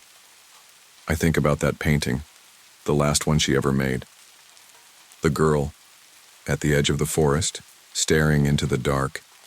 Did she know deep down what was waiting for her? Did she feel the trap closing before it was too late?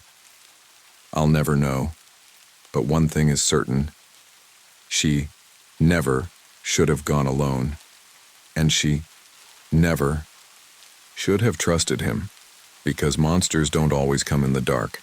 Sometimes they come as friends. When someone you love dies, people tell you grief comes in stages: shock, denial, anger, depression, acceptance.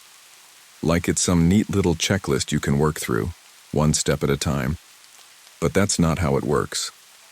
Grief is messy, unpredictable. It sneaks up on you when you least expect it, knocking the air from your lungs.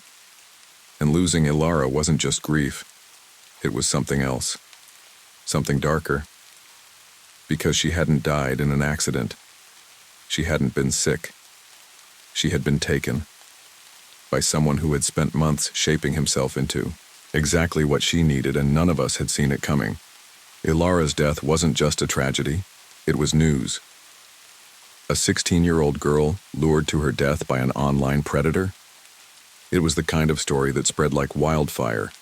Her face was everywhere, on TV, in newspapers, on social media. Reporters swarmed the school, sticking microphones in classmates' faces, asking the same questions over and over. Did you know her? Did she ever talk about Silas? Did she seem different before she disappeared? They wanted a headline, a soundbite, not the truth, because the truth was complicated.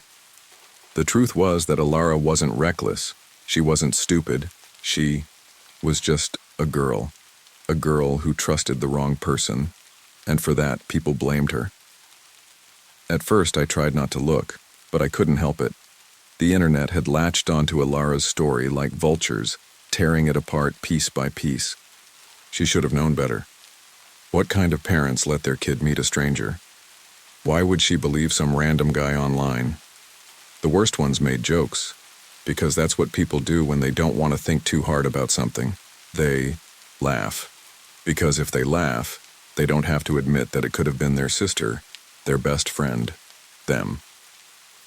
Grief has a way of turning people against each other, and in the weeks after Ilara's death, everyone was looking for someone to blame. Her parents blamed themselves. If we had just checked her phone, her mom whispered one night. If we had noticed something, the police blamed the justice system. There aren't enough laws protecting kids from this, Detective Marshall had told me after the arrest. People like Thorne, he's not the first, and he won't be the last. The school blamed social media. They held an assembly about online safety, passing out pamphlets full of advice Ilara had already known. Don't talk to strangers. Never. Meet someone from the internet alone. If something feels wrong, trust your instincts. As if knowing the rules had ever been the problem. Ilara had known the rules. She just hadn't believed she was in danger. And if I was being honest, neither. Had I wasn't supposed to be at the courthouse. Her parents told me not to come, that it wouldn't help, that it wouldn't change anything. But I had to see him, Julian Thorne, the man who had stolen her. I sat in the back, heart pounding, watching as they led him into the courtroom. He didn't look like a monster. That was the worst part. He was just a man, middle-aged, balding, thin, the kind of person you wouldn't look at twice on the street, and yet he had spent months weaving a lie so convincing that Ilara had walked straight into his arms. He barely reacted as the judge read the charges. Murder, kidnapping, fraud. When they asked if he had anything to say, he only shrugged. She came willingly. He said like that made it okay, like that changed anything. I clenched my fists. Because that was the loophole, wasn't it? She had gone willingly. She had trusted him. And to some people that meant she was to blame, not him. Her. After the trial started, the nightmares got worse. I saw her in my sleep, not as she was in life, smiling, sketching, lost in her art, but as she must have been in those last moments, alone, scared, realizing, too late, that she had made a mistake. I woke up gasping, drenched in sweat, her last message flashing behind my eyes. Almost done. I used to think she meant her painting. Now I wasn't so sure. What if she had meant herself? 2 months after she died, her parents cleared out her bedroom. I went to help. It felt wrong, packing up her life like it was just another chore. Her sketchbooks, her half-finished paintings, the sweater she had left draped over the back of her chair. I found a note tucked inside one of her journals. Not a letter, just a sentence, scrawled in the margins. I think I'm in love with him. I dropped the book like it burned me. Because for all the ways he had manipulated her, that part had been real. She had loved him, or at least the version of him she thought existed, and that was the part that made me feel sick. Because she hadn't walked into that meeting thinking she was in danger. She had walked in thinking she was meeting someone who cared about her. And in the end, that was what got her killed. People wanted a villain, a clear-cut bad guy, and Julian Thorne was that. But he wasn't the only reason Alara was gone. The truth was, we had all failed her. We had let her believe she was safe. We had let her ignore the warning signs, and we had done nothing until it was too late. There's a new girl in my art class now. She reminds me of Alara. Quiet, talented, a little too trusting. She told me the other day that she met someone online. She said he's an artist, that he understands her, that he makes her feel special. And when she said his name, my heart stopped, because it wasn't Silas. It wasn't Julian Thorne. It was someone new, a different username, a different profile, but the same pattern, the same tactics, the same trap, because Thorne was in prison. But men like him, they never go away. And as I looked at her, smiling, completely unaware, I wondered, would she listen if I warned her, or would she say the same thing Alara did? He's not like that. It's different. I trust him. I wanted to shake her, to tell her that's what they all say. But instead, I just nodded and prayed she'd be luckier than Alara. Grief doesn't end. It changes, it shifts. It settles into your bones, becoming part of you. That's what I learned after Alara. People moved on. The news stopped covering her story. The trial ended. Julian Thorne was locked away. But I still felt her everywhere. In the empty seat beside me at the cafe. In the unfinished sketches she would never complete. In every message I typed but never sent. And worst of all, in the knowledge that none of it mattered, because it was already happening. Again. Her name was Lila, 16, talented, quiet, a little too trusting. The first time I heard her mention an online friend, I froze. He's an artist, she said, scrolling through her phone. We've been talking for a while. I forced myself to stay calm. How long? She shrugged. A few months. A few months. My stomach twisted. What's his name? I asked carefully. She hesitated, then showed me the screen. The username wasn't familiar, but the profile was. The same curated art posts. The same carefully crafted comments. The same slow, calculated way of pulling someone in. My hands clenched, into fists, because I knew exactly what I was looking at. It wasn't just an online friend. It was a groomer. And I had already seen how this story ended. I tried to talk to her, I tried to warn her. You don't actually know him, I said, my voice tight. She just laughed. Neither did Alara, right? It felt like a slap. But I nodded. Exactly. Lila rolled her eyes.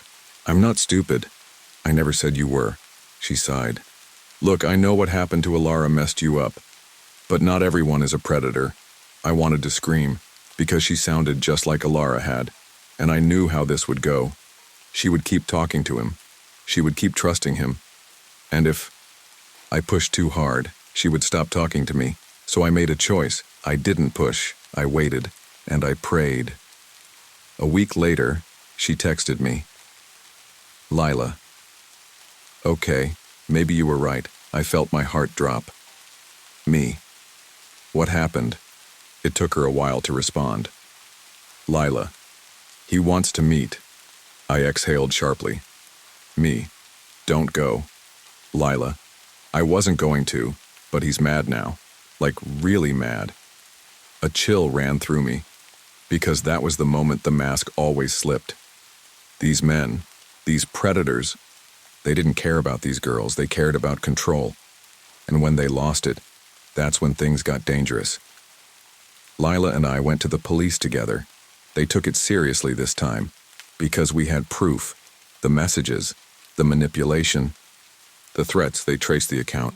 And guess what? It wasn't just one guy, it was several. A whole network of men using the same tactics. The same methods, the same lies. They weren't individuals, they were a system, and they weren't stopping. People think predators are rare, that men like Julian Thorne are 1 in a million. But they're not. They are everywhere. And for every girl who gets away, there's another who doesn't. A few months after Alara died, her parents gave me one of her paintings. I hadn't been able to look at it for a long time. But one night I finally unwrapped it. It was the last thing she had ever painted. A girl standing at the edge of a dark forest staring into the shadows. And now, I finally understood what it meant. She hadn't painted a warning, she had painted herself, and I had let her walk into the dark alone. I think about that painting a lot, about how many other girls are standing at the edge of their own forests, looking in, thinking they're safe, thinking they know better, thinking it won't happen to them until it does. Because men like Julian Thorne, they don't disappear. They just change usernames and wait for the next girl to trust them.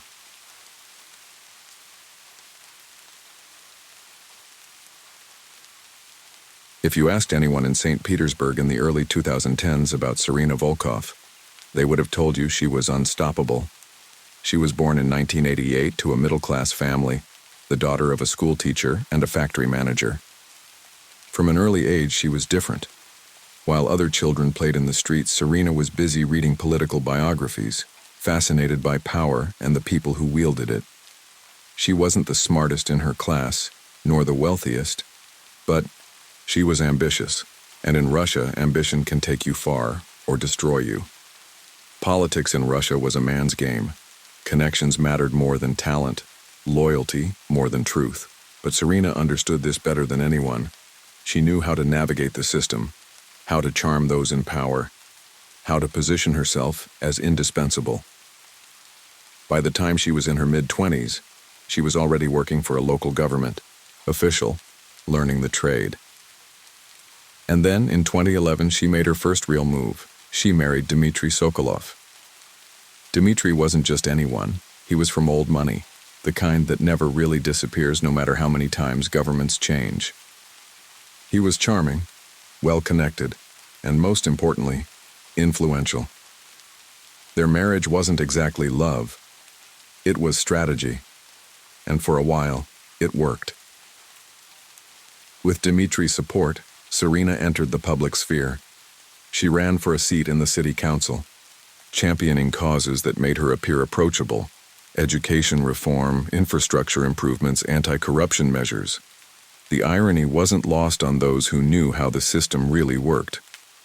By 2014, she had built a reputation as a charismatic, sharp-witted politician. She had the media on her side, a husband who stood beside her, and a growing public presence.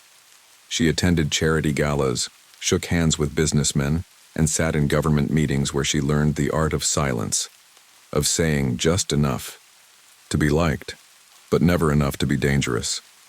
And she was good at it, too good, because when you rise too fast, people start looking for ways to bring you down. To the public, Serena Volkov had it all: a wealthy husband, a young son, a career that promised even greater power. Behind closed doors, things weren't as perfect. Dmitry wasn't a man used to being second, and Serena, well, she had stopped playing the obedient wife a long time ago. They fought, often behind closed doors, but sometimes at official events where whispers followed them through the halls. Some said Dmitry drank too much. Others said Serena had too much ambition. Either way, the cracks in the perfect facade were beginning to show. And in 2015, everything shattered. The night the video leaked, Serena was at a formal event. She was standing under a chandelier, smiling, for photographers, a glass of champagne in hand. And then someone handed her a phone. She saw the headline first. Exclusive. Scandal Rock City official. Leaked footage exposes shocking affair. Then, the video itself. And in that moment, she knew her perfect life was over. The night Serena Volkov's world fell apart, she was standing in a ballroom surrounded by power. The event was a fundraiser for an infrastructure project, attended by politicians, businessmen, and journalists, eager to capture the next big headline. Serena had spent the evening working the room, shaking hands, flashing her signature smile. She was untouchable, until she wasn't. It happened in an instant. Someone pulled her aside, a concerned look on their face, a phone pressed into her palm. "Have you seen this?" The words barely registered before she looked down at the screen. And there it was. A video. Her. In a hotel room. With a man who wasn't her husband. Her breath caught in her throat. Her vision blurred. The sound of the room faded into nothing. Everything she had built, her career, her reputation, her carefully controlled image, was crumbling in real time. And she knew there was no coming back from it. Scandals spread fast in Russian politics, and this one was tailor-made for destruction. By the time Serena left the event, her phone was already flooded with calls, texts, and emails from Dmitry, from reporters, from political allies who suddenly wanted nothing to do with her. Her driver barely spoke as he took her home. The radio was off. The city lights blurred past, and for the first time in years, Serena felt powerless. She opened social media. It was worse than she had imagined. How can we trust a woman who cheats on her? Husband to serve our city? Another corrupt politician exposed. If this is how she acts in private, imagine what she's hiding in office. The comments weren't just cruel, they were calculated. Someone had planned this, and she had a very good idea who Dmitry was waiting for her when she arrived home. He stood in the doorway of their lavish apartment, a glass of vodka in his hand, watching as she stepped inside. She barely had time to speak before he threw the glass. It shattered against the marble floor. "You humiliated me," he spat, his voice low, dangerous. Serena met his glare, masking, the fear rising in her chest. "This isn't what it looks like." Dmitry let out a cold laugh. "Oh? Then explain it to me, Lubomaya." She didn't, because there was nothing to explain. She had been caught, and worse, he had known. He had set her up. Dmitry had always been controlling, suspicious. He had never liked the late nights at the office, the quiet conversations with colleagues, the way she had started pulling away from him. So he had found proof. Or maybe he had staged it. She didn't know. And it didn't matter. Because in the public eye, perception was reality. And the reality was, Serena Volkov was now a disgraced woman. She spent the next few days locked in damage control. She met with lawyers, strategists, PR consultants, anyone who could tell her how to fix this. But the answer was always the same: she couldn't. The scandal wasn't just about an affair, it was about trust, about loyalty, about power. And in Russian politics, once you lost those things, you didn't get them back. The calls from party leaders stopped. Funding for her projects was quietly pulled. Journalists who had once written glowing profiles of her now tore her apart in op-eds. She had become toxic, and in politics, toxic people were removed one way or another. Dmitry didn't leave right away. For weeks they lived under the same roof, a cold war raging between them. He didn't speak to her unless necessary. He slept in the guest room. She would find empty, bottles of vodka in the kitchen, signs of his late-night drinking sessions. Then, one morning, he simply said, "I'm filing for divorce."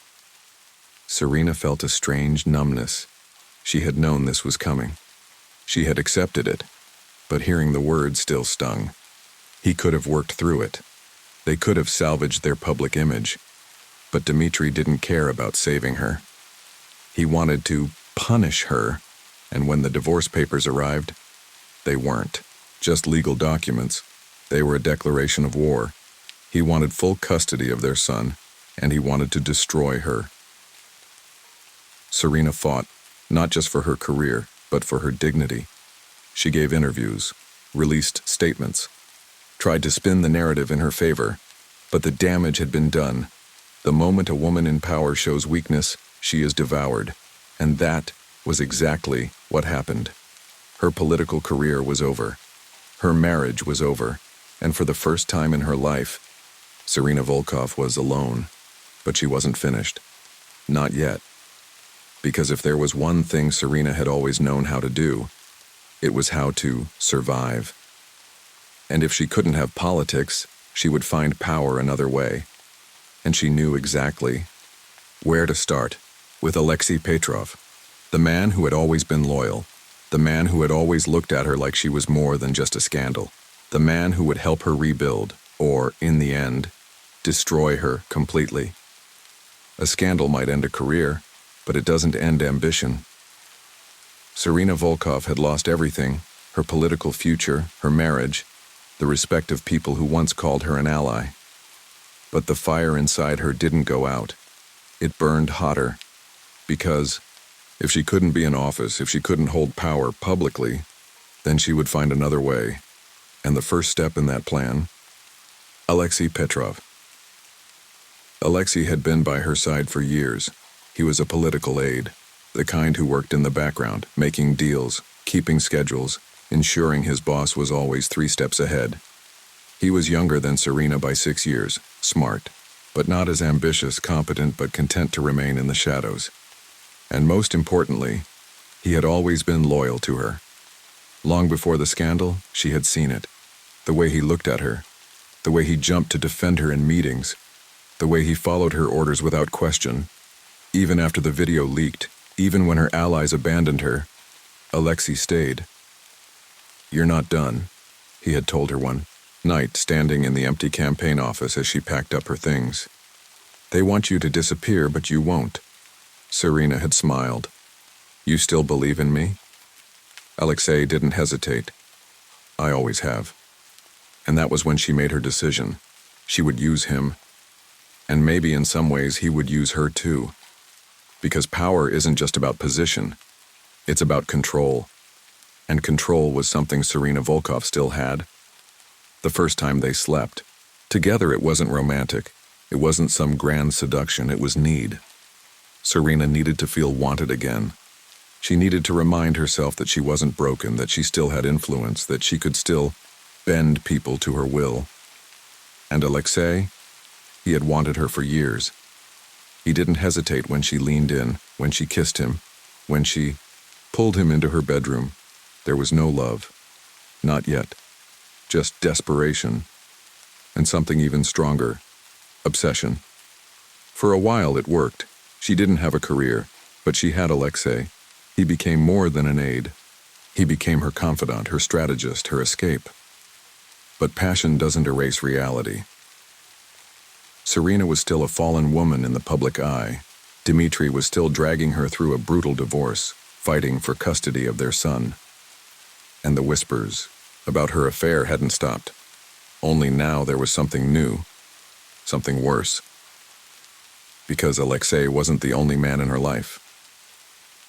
Serena had always known how to adapt. She wasn't in politics anymore. But that didn't mean she was powerless. She still had connections. And one of those connections was Viktor Orlov. A businessman, a billionaire, a man with more money than morality, and the kind of man who was always interested in a woman like Serena. Alexei thought he was the only one. He thought their affair was something more, that it meant something. But Serena had bigger plans. She needed security, influence, a way back into the world of power, and Viktor Orlov could give her that. He wasn't just rich. He was untouchable. He controlled industries, funded politicians, bought his way into every closed-door meeting that mattered, and if she played this right, she could own him. So she let him into her life. Dinners, business meetings, private weekends in his luxury penthouse. She made him believe she needed him, and in return, he gave her everything. Alexei found out, of course. He wasn't stupid. He saw the way Serena disappeared for days at a time, the way she suddenly had access to resources she shouldn't have, the way she no longer needed him the way she once did. And that's when the fight started. "You're using him," Alexei hissed one night, his voice sharp with jealousy. Serena sipped her wine. "And?" Alexei's jaw clenched. "What happens when he realizes it?" Serena only smiled. "He won't." But she was wrong. Because Viktor Orlov wasn't a fool. And Serena had finally underestimated the wrong man. Viktor had been playing his own game. He had always known Serena wasn't loyal. He had allowed it for a time because it amused him. But men like Viktor didn't like losing control. And when he finally confronted her, it wasn't with anger. It was with a warning. "You think you're in charge," he said, leaning back in his chair, swirling his whiskey. "But you forget, Serena, I own you." She laughed. "You don't own me, Viktor." But then he showed her the photos, surveillance footage, recordings, documents that could ruin her completely. Viktor had been watching her. He knew about everything. Not just Alexei, but the money laundering, the under-the-table deals, the secrets she thought were buried. "I could destroy you," Victor said, sipping his drink. "Or you could be smart, stay where you belong." And that was when Serena realized she wasn't the one pulling the strings anymore. She was trapped, and there was only one way out. That night she went to Alexei. He was still angry, still wounded, still. But when he saw the fear in her eyes, he softened. "What happened?" he asked. She sat down, staring at the floor. Then quietly she said, "Viktor Orlov needs to disappear." Alexei froze. For a long moment he didn't speak, but then, slowly, he nodded, because his love for her had twisted into something dangerous, and in that moment he would have done anything for Serena Volkov. Even kill. By the time they finished talking, it wasn't just an idea, it was a plan. They would lure Victor to a remote location, make it look like a business dispute gone wrong, frame someone else, eliminate him completely.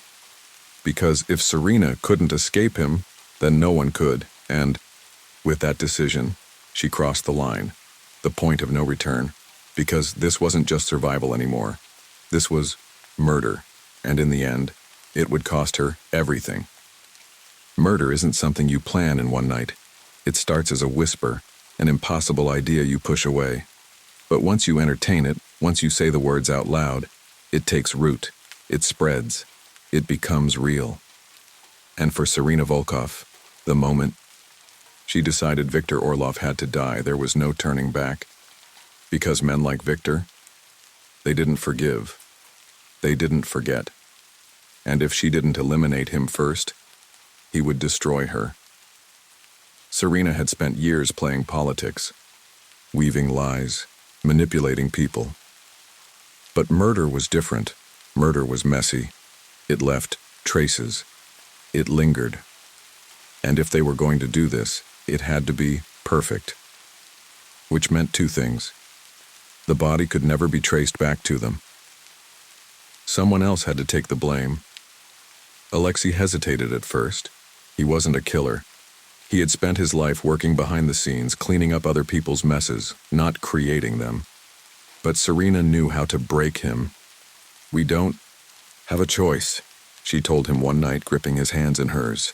"If we don't do this, Victor will ruin me. He'll ruin us." Alexei swallowed hard. "What if we get caught?" She squeezed his fingers tighter. "Then we make sure we don't." And that was it.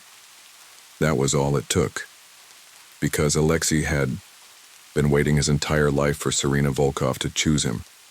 And now she had, even if it meant dragging him to hell with her.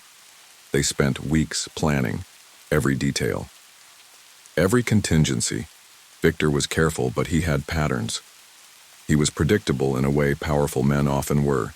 He trusted her, and that was his first mistake. Serena lured him in with ease. A business opportunity, a quiet meeting. Just the two of them. She convinced him it was a secret deal, something that would make them both untouchable. And Victor? He was arrogant enough to believe her, because Serena Volkov always got what she wanted. November 12th, 2019. The air was cold, the sky dark with an early winter storm. Serena and Alexei waited at a remote construction site just outside the city. A place Victor himself had invested in, isolated, unfinished, the perfect location for something to go wrong.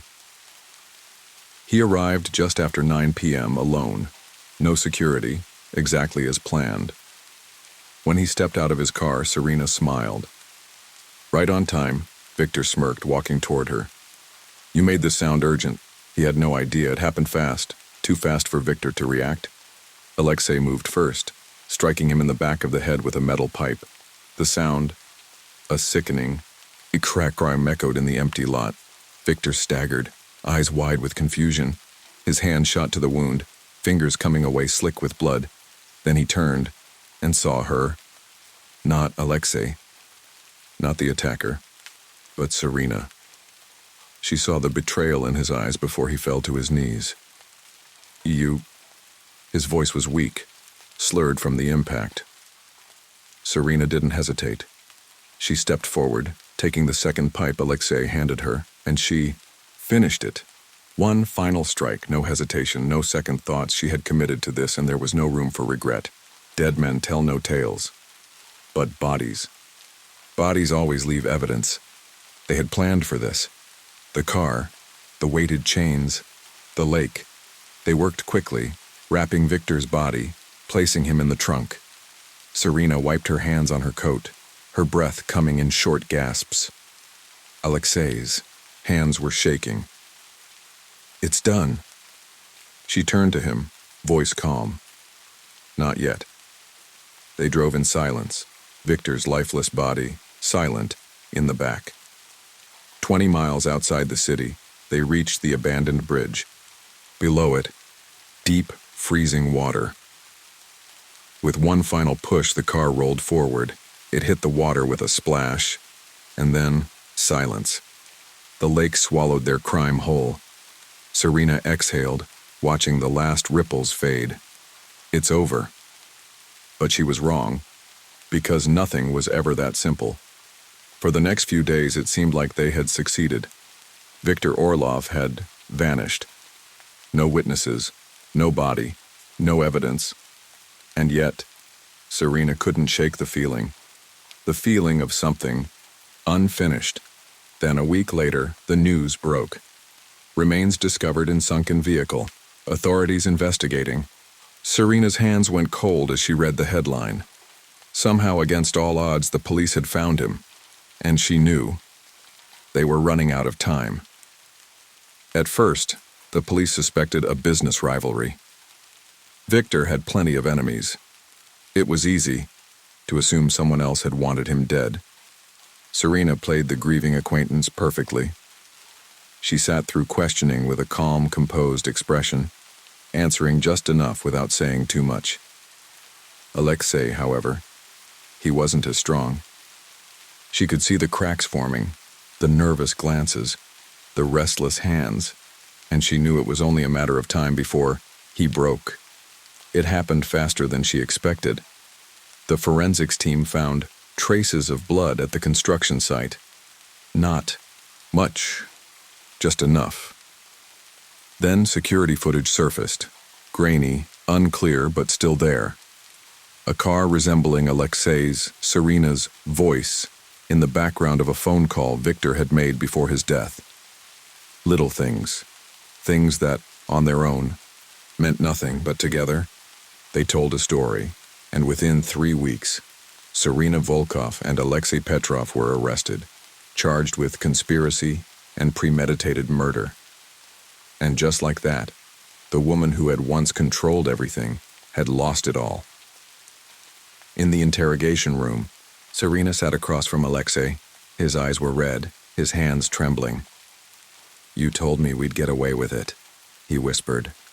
She didn't respond, because he was right. She had promised him victory, but now they were nothing more than criminals. Later, officers entered, placing papers in front of them. Alexei barely glanced at his before looking up at Serena. His voice was hollow. "They offered me a deal." Serena's breath caught. A deal. That meant one thing. Alexei was going to turn on her. And in that moment she realized he had loved her, but not enough to go down with her. And for the first time in her life, Serena Volkov knew what true betrayal felt like. When the trial of Serena Volkov and Alexei Petrov began, the city of St. Petersburg watched with the same fascination as spectators at a public execution. Serena had once been a rising political figure, a woman who commanded respect, who knew how to navigate power. Now she was a murderer, and worse, she was powerless. She had spent years controlling people, bending them to her will. But there was one thing she had never learned how to control: the truth. And the truth was about to bury her alive. The courtroom was packed on the first day. Journalists, former colleagues, even the few allies Serena had left, they all came to watch. She sat stiffly at the defense table, dressed in a dark suit, her hair neatly pulled back. Her face was unreadable, but inside her mind was racing. She knew what was coming, and it started with Alexei. Alexei had taken the deal. In exchange for a lighter sentence, he agreed to testify against Serena. She had underestimated him. She had always thought of him as weak, as someone who needed her. But now, he was her executioner. When he took the stand, he wouldn't look at her. He kept his eyes on the jury, his voice trembling at first, then growing stronger. She told me Victor had to die, Alexei said, his hands gripping the rail. She planned everything. She manipulated me into doing it. Serena forced herself to stay still. She wanted to scream, to tear him apart. But she had played this game long enough to know, the moment you show weakness, you lose. So she sat, expression blank, heart pounding, and listened as Alexei sealed her fate. The prosecution was relentless. They had everything. One, forensic evidence, traces of Victor's blood at the crime scene, phone records, proving Serena had lured Victor to his death, financial records, showing she had benefited from his disappearance. The security footage, grainy, but enough to suggest her involvement. And finally, Alexei's testimony. Everything painted a picture, not of a desperate woman fighting for survival, but of a calculated, ruthless killer. A woman who had planned murder and executed it flawlessly, until she didn't, and the jury believed it. It took them less than 6 hours to decide. The courtroom was silent when the judge read the sentence. Serena Volkov, you are found guilty of conspiracy and premeditated murder. You are hereby sentenced to 30 years in a maximum security prison. The words rang in her ears, but she felt nothing. She had already known. From the moment Alexei had taken the deal, she had known this was how it would end. The woman who had built everything from nothing was now nothing herself. Prison isn't for the weak. Serena knew that, and she wasn't weak. She adapted quickly. She knew how to read people, how to find allies where others saw only enemies. She survived. But that was all she could do. She wasn't respected. She wasn't feared. She was forgotten. No one visited. Dmitri moved on. Married again. Her son, her only real weakness, grew up without her.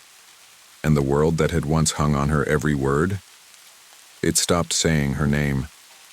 10 years into her sentence, a journalist came to interview her. A young woman, eager, looking for a story. She asked Serena, "Do you regret it?" Serena looked at her, then she smiled, the same smile that had once charmed an entire city. And she said, "I regret getting caught."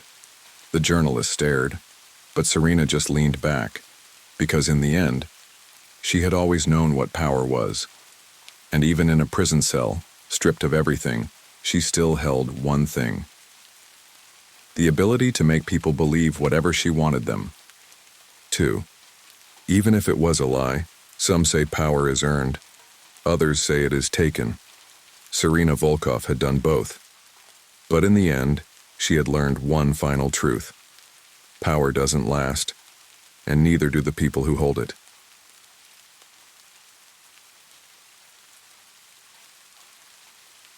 In a town as small as Ashdown, Vermont, everyone knows everyone, at least that's what we like to believe. But when Alara Vance disappeared in the spring of 2021, the town was forced to face a terrifying truth. We didn't know each other as well as we thought. Alara wasn't just another face in Ashdown. She was an artist, a quiet dreamer with paint-stained fingers and a sketchbook she never left home without. She saw beauty in places no one else did. Cracked sidewalks, rusting street signs, the way light fell through the stained glass windows of the old library. Her work had a following too. Online, people admired her talent. In town, people whispered about her eccentricities. She was kind but distant, friendly but always lost in thought. People liked her, but no one really knew her. And maybe that's why no one noticed when she started to pull away. Looking back, I wonder if we could have stopped it. Her best friend Cassie said Alara had seemed off in the weeks before she vanished. She wasn't herself, Cassie told me later, voice hushed like she was afraid the walls might listen. Like she was waiting for something. Her parents remembered how she stopped returning their calls as often, spending more time alone in her studio. She told us she was working on something big, her mother had said. We thought it was just her art, but maybe it wasn't. Maybe she was preparing for something none of us saw coming. Maybe she knew she wouldn't be here much longer. The night Alara disappeared, nothing seemed unusual. She was last seen at a cafe, sitting by the window, sketching something no one ever got to see. The barista remembered her ordering a chai latte, the same thing she always got.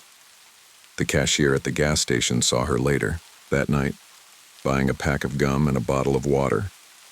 And then, nothing. No one saw her leave town. No one saw her meet with anyone. It was like she had stepped off the face of the earth.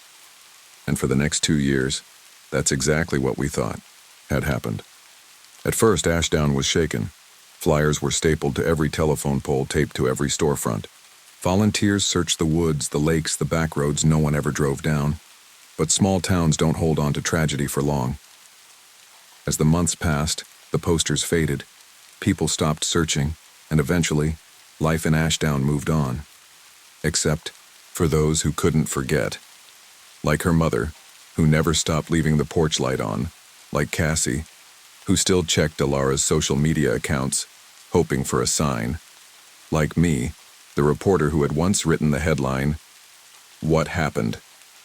to Alara Vance, and like the man who had killed her, waiting, knowing that one day the town would have to remember, because secrets don't stay buried forever, and Ashdown was about to learn that the hard way. Would you like me to continue with Chapter 2, The Blocked Drain and the Discovery? For 2 years, Alara Vance was nothing more than a name on a missing person flyer. Then, in the summer of 2023, the drains clogged, and the town of Ashdown learned what had been hidden beneath its streets. It started like any other maintenance request. Section of the town's drainage system had been acting up for weeks. Stormwater wasn't flowing properly, and some residents had started complaining about the smell. Public Works sent out a couple of guys, expecting nothing more than some tree roots or a pile of dead leaves clogging the pipes. But when they pried open the grate near an abandoned lot on the edge of town, they found something else. Something that had no business being there. At first, they thought it was just old debris. A bundle of fabric, maybe. But when they pulled it out, when they saw the bones, one of them dropped his flashlight. And when the light hit the object properly, there was no mistaking it. It was a human skull. Within hours, police had taped off the area. I was there before the sun went down, watching as detectives crouched by the gaping drain, speaking in hushed tones. Reporters from Burlington started arriving, snapping photos, speculating. But the people of Ashdown, they just stood back, watching. Because this kind of thing didn't happen here. Ashdown was the kind of place where people left their doors unlocked, where the biggest crime was teenagers spray painting old barns, not murder, not bodies hidden beneath our feet. And yet, there she was. The remains were sent to the state forensic lab, but deep down we already knew. It had to be Alara. Who else had vanished without a trace? Still, we waited for confirmation. And when it came, the news spread through town like wildfire. Alara Vance had been found.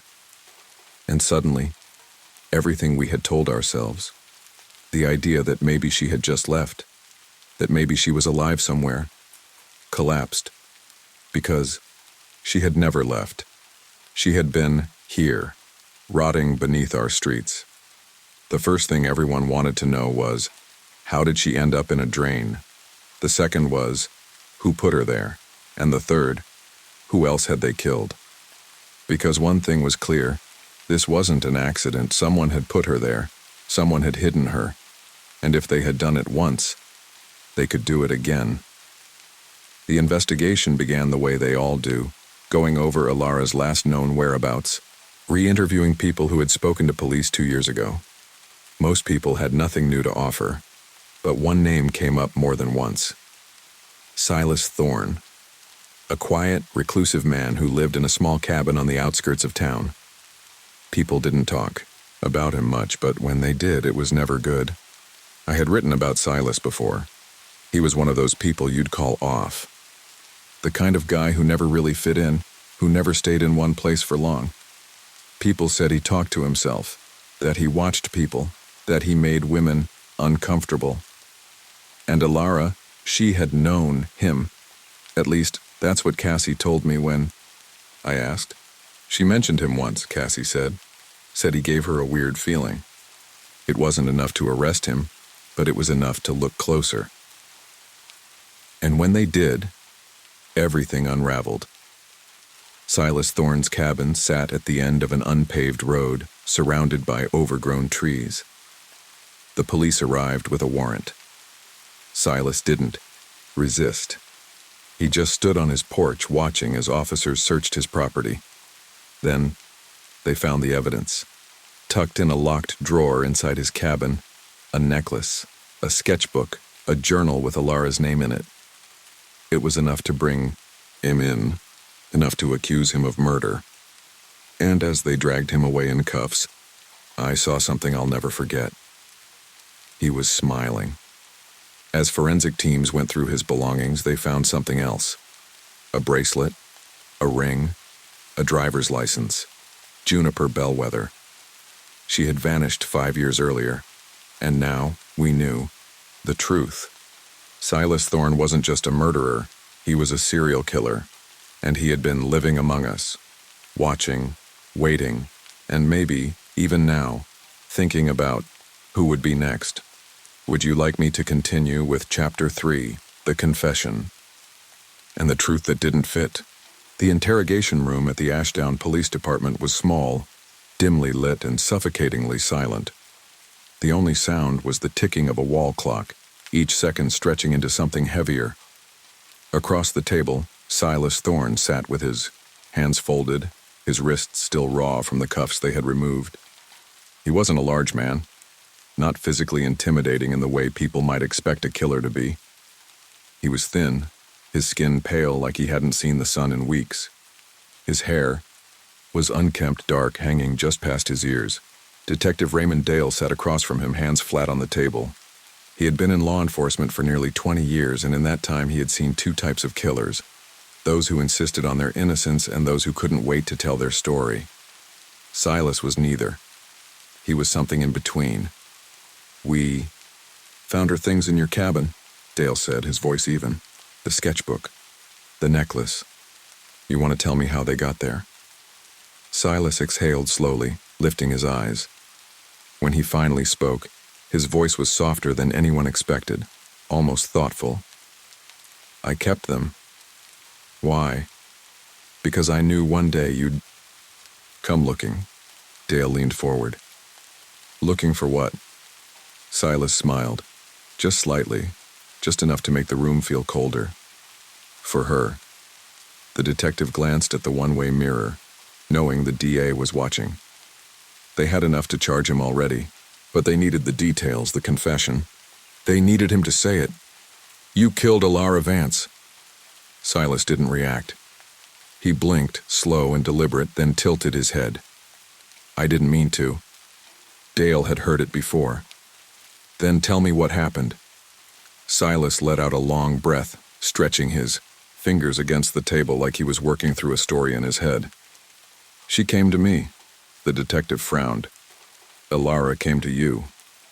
She wanted to talk." "Talk about what?" Silas shrugged. "She was upset. She said people in this town didn't really see her. They saw what they wanted to see. I told her I understood." Dale's jaw tightened. "And then what?" Silas looked at the ceiling as if searching for the right words. "She got angry." "Angry about what?" "Everything," he said. "She said she was sick of people pretending to care, sick of people making her feel like she was difficult to love. She cried. Then she screamed. And then?" Silas sighed, and then she fell. Dale's grip on his pen tightened. She just fell? She hit her head. Silas's voice was steady, too steady. There was blood. I tried to wake her up, but she wasn't moving. She wasn't breathing. It was an accident. Dale let the silence settle between them before shaking his head. You expect me to believe that? Silas finally met his gaze. I don't care what you believe. Dale leaned in. If it was an accident, why didn't you call for help? Silas exhaled slowly, like he was disappointed. Because no one would have believed me. The detective tapped the table once, twice. So you dumped her body in a drain? You locked her things away like trophies? That's not panic, Silas. That's planning. Silas didn't speak for a long moment. His fingers drummed against the metal chair, slow and rhythmic. I didn't mean to kill her, he repeated, softer this time. Dale sighed. He had heard enough. He pushed his chair back, standing up. You're done, Silas. Silas only smiled again, that slow, knowing smirk that made Dale's stomach twist. Am I? The detective left the room, but the uneasy feeling stayed with him. Something wasn't right. The confession didn't fit. The details were off, and worst of all, he didn't think this was Silas Thorne's first time, or his last. The town of Ashdown was quieter than usual in the days following Silas's arrest. People still went about their routines, still opened their shops and took their morning walks. But there was a weight in the air, something unspoken. It wasn't just the horror of finding Alara's body. It was the fact that Silas had lived among them for so long. There were too many stories now, too many people coming forward, saying they had always found him strange, that they had felt uneasy around him but had never said anything. And then there was Juniper Bellwether, the woman who had disappeared 5 years earlier, the woman whose things had been found in Silas's cabin, the woman they had never found.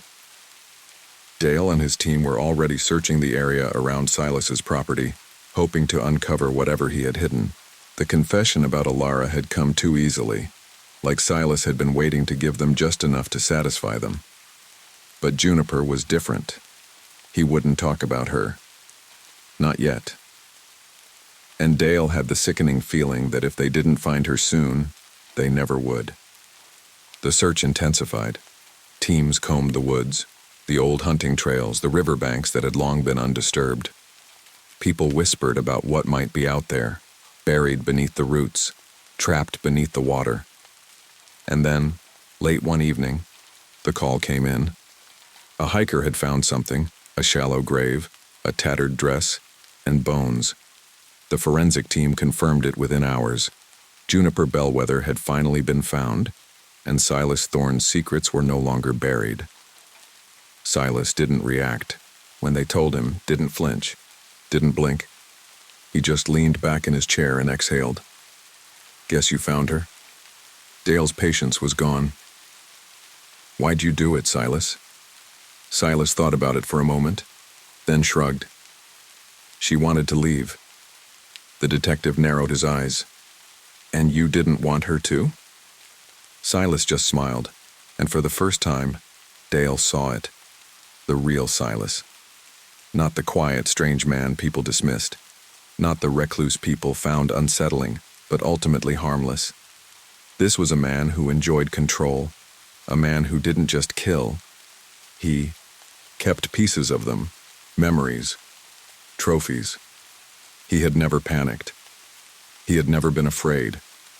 This had always been exactly what he wanted. And now, finally, the world saw him for what he was. A predator, a killer, and the reason why the town of Ashdown would never sleep as peacefully again. The trial was inevitable. The evidence was overwhelming. The jury didn't take long. Silas Thorne was convicted of 2 counts of murder and obstruction of justice, sentenced to life without parole.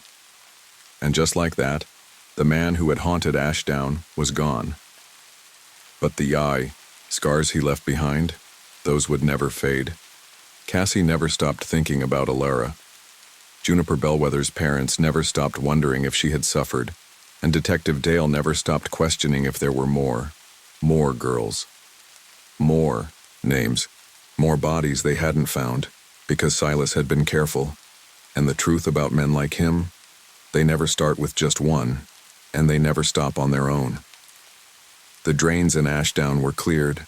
The town tried to forget, but the water still ran through those pipes, and people still listened to it at night, wondering what else might be buried beneath their feet, waiting to be found, waiting to claw its way back to the surface. The courtroom was packed on the first day of the trial. Ashdown was a small town, and the people in it had lived their lives side by side with Silas Thorne for years. Some had gone to school with him. Some had served him coffee at the local diner. Some had lived down the road from his cabin, never realizing they had been breathing the same air as a murderer. Now, they had come to watch the end of him. The prosecution had everything they needed: a confession, forensic evidence, personal belongings of both victims recovered from Silas's home. But trials aren't just about evidence, they're about stories. About convincing 12 people that what they see, what they hear, is the only truth that matters. And the truth was, Silas Thorne was a killer. The first day was procedural. The judge set the rules, the prosecution laid out its case, the defense tried to push back. They had assigned Silas a lawyer, but he was just there for show. Everyone knew it. There was no saving him, and even he seemed to know that. He sat at the defense table looking oddly at ease, his hands folded neatly in his lap. But the moment that changed everything came on the second day. That was when Alara's mother took the stand. She had aged more in the past 2 years than in the 20 before them. Her hair had turned gray at the roots. Her hands trembled slightly when she took the oath. But her voice was steady. "My daughter was 22 years old when she was taken from me," she said. "She was kind. She was talented. She trusted people too easily." Her eyes flicked toward Silas, but he didn't react. "She disappeared in the spring of 2021. I spent 2 years hoping she was alive. I left my porch light on every night, thinking maybe she would find her way home. And the whole time she was right here, in the ground beneath our feet." Her voice broke then, but she didn't stop. "This man," she gestured toward Silas, her hand shaking now but her words sharp. "He took my child. He let me suffer for 2 years, and now I want him to suffer too." The prosecution let the silence settle in the room before they spoke again. "Do you believe Silas Thorne deserves to walk free?" Alara's mother's lips pressed into a thin line. "I don't believe he deserves to walk anywhere ever again." There was no cross-examination. The defense lawyer didn't ask a single question, because what could he say? There was no defense for what Silas had done. That much was clear. The next witness was Cassie, Alara's best friend. She looked smaller than she had before, like grief had taken something permanent from her. She didn't cry when she spoke, she didn't even shake, she just looked at the jury and told them exactly who Alara was. "She wasn't stupid," she said. "She wasn't reckless. She was trusting, yeah, but she wasn't naive. If she was with him that night, it wasn't because she didn't sense something was wrong. It was because she thought she could handle it." She paused, exhaling slowly. She always thought she could handle things on her own. That was the part that stuck with me, because it was true, and it had killed her. The next few days were just as brutal. The forensic team explained how they found Alara's body, the condition of her remains, how she had likely died. They went over the bloodstains found at Silas's cabin, the journal where he had written about watching Alara, about wanting to keep her. It was horrifying, but none of it was surprising. Not anymore. And then, it was time for Silas to speak. Nobody expected him to take the stand. Most defendants don't, but Silas Thorne wasn't like most men. He walked to the witness stand like he was taking a casual stroll, his expression unreadable. He took his oath, settled into his seat, and waited. The prosecutor approached him. "You confessed to killing Alara Vance." Silas tilted his head slightly. "I did." "And you confessed to disposing of her body?" "Yes." "And Juniper Bellwether?" Silas exhaled through his nose like he was growing tired of the conversation. I told you before.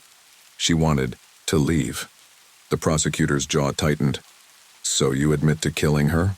Silas gave a slow, eerie smile. She didn't fight me. There was a murmur in the courtroom. A few people gasped. Because what he had just admitted to, what he had just said so casually, was that Juniper hadn't struggled because he had broken her before he ever laid a hand on her. It was the first time I had ever seen the prosecutor lose his composure. His fingers curled into fists at his sides, his voice dark when he spoke again. You think this is a joke? Silas leaned forward slightly. No. Then what do you think it is? Silas blinked slowly, considering his words, and then he said, I think I was careful for a long time, and then I wasn't, that's all. For the first time, the courtroom was completely silent. No one shifted. No one coughed. Because there it was. The truth. Silas hadn't been caught because he had lost control. He hadn't been caught because he had wanted to be caught. He had just gotten sloppy. And that meant there could have been more. More girls, more names, more bodies that had yet to be found. The trial lasted 2 weeks. The jury deliberated for less than 4 hours. Silas Thorne was found guilty of 2 counts of first-degree murder and obstruction of justice. He was sentenced to life without the possibility of parole. The courtroom erupted in whispers as the verdict was read. Alara's mother sobbed into her hands.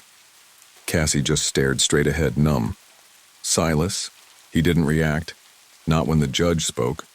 Not when the guards approached. Not even when they placed the cuffs back on his wrists. He just stood, let them lead him away, and disappeared through the doors. And just like that, he was gone. The town of Ashdown let out a breath they had been holding for 2 years. But for some of us, it wasn't over, because that feeling, the one that had crept into my stomach when Silas spoke, never left me. I wondered about the ones who didn't fight, the ones who had been quiet, who had slipped away into nothing before anyone even realized. They were gone. And most of all, I wondered if Ashdown had found all of its buried secrets, or if some were still out there waiting to be uncovered, waiting for the day another drain would clog, waiting for the moment when, once again, we would have to face the truth, that the worst monsters aren't the ones we imagine in the dark. They're the ones who walk beside us in the daylight, and sometimes we don't see them until it's too late. After the trial, Ashdown tried to move on. The town cleaned up the mess the way small towns always do. The drain where Ilara's remains had been found was repaired, the streets paved over like nothing had ever happened. The newspapers printed their last articles on Silas Thorne, and then the reporters left looking for the next town with a tragedy to pick apart. But for the people who had been left behind, the ones who still felt the weight of what had happened, there was no moving. Cassie left town first. I saw her the day before she packed her car and drove away. She had been one of the last people to visit Ilara's mother, sitting on the porch with her for hours, saying nothing at all. When I asked her where she was going, she just shrugged. Anywhere but here. I didn't blame her. For people like Cassie, for people like Ilara's family, Ashdown had become a graveyard. It was the place where their daughter, their best friend, had disappeared. And even now, with Silas locked away, it still felt unsafe. Because knowing the truth didn't erase the fear. If anything, it made it worse. I stayed not because I wasn't afraid, but because I still had questions. And the worst part was, I knew I would never get the answers. Silas Thorne had been convicted of 2 murders. But 2 wasn't a big enough number, not for someone like him. And the more I thought about it, the more I started to wonder if Ashdown had ever really been safe at all. The police had dug through his property, but they hadn't found anything else. No more bodies, no more evidence, no more names. But I couldn't shake the feeling that there were more. More girls who had disappeared without a trace. More secrets buried in places no one had thought to look. More drains waiting to clog. For a long time, I thought about visiting Silas in prison. I thought about sitting across from him, looking him in the eye and asking him if there were more. But in the end, I didn't. Because I already knew what he would say. He would smile that same eerie smile, lean forward just slightly, and say, "What do you think?" And I wouldn't have an answer. I don't think I ever will. Ashdown is quieter now. People don't talk about what happened, not out loud. But sometimes, when I'm walking through town, I'll see someone glance toward the drain where they found Elara. Or I'll hear a mother call her child's name a little too loudly, a little too urgently, as if she's afraid they might vanish the way Elara did. The town doesn't feel the same. Maybe it never will. Maybe it never did. I don't know. All I know is that some secrets stay buried and some don't. I just hope for all our sakes that Ashdown doesn't have any more left to find.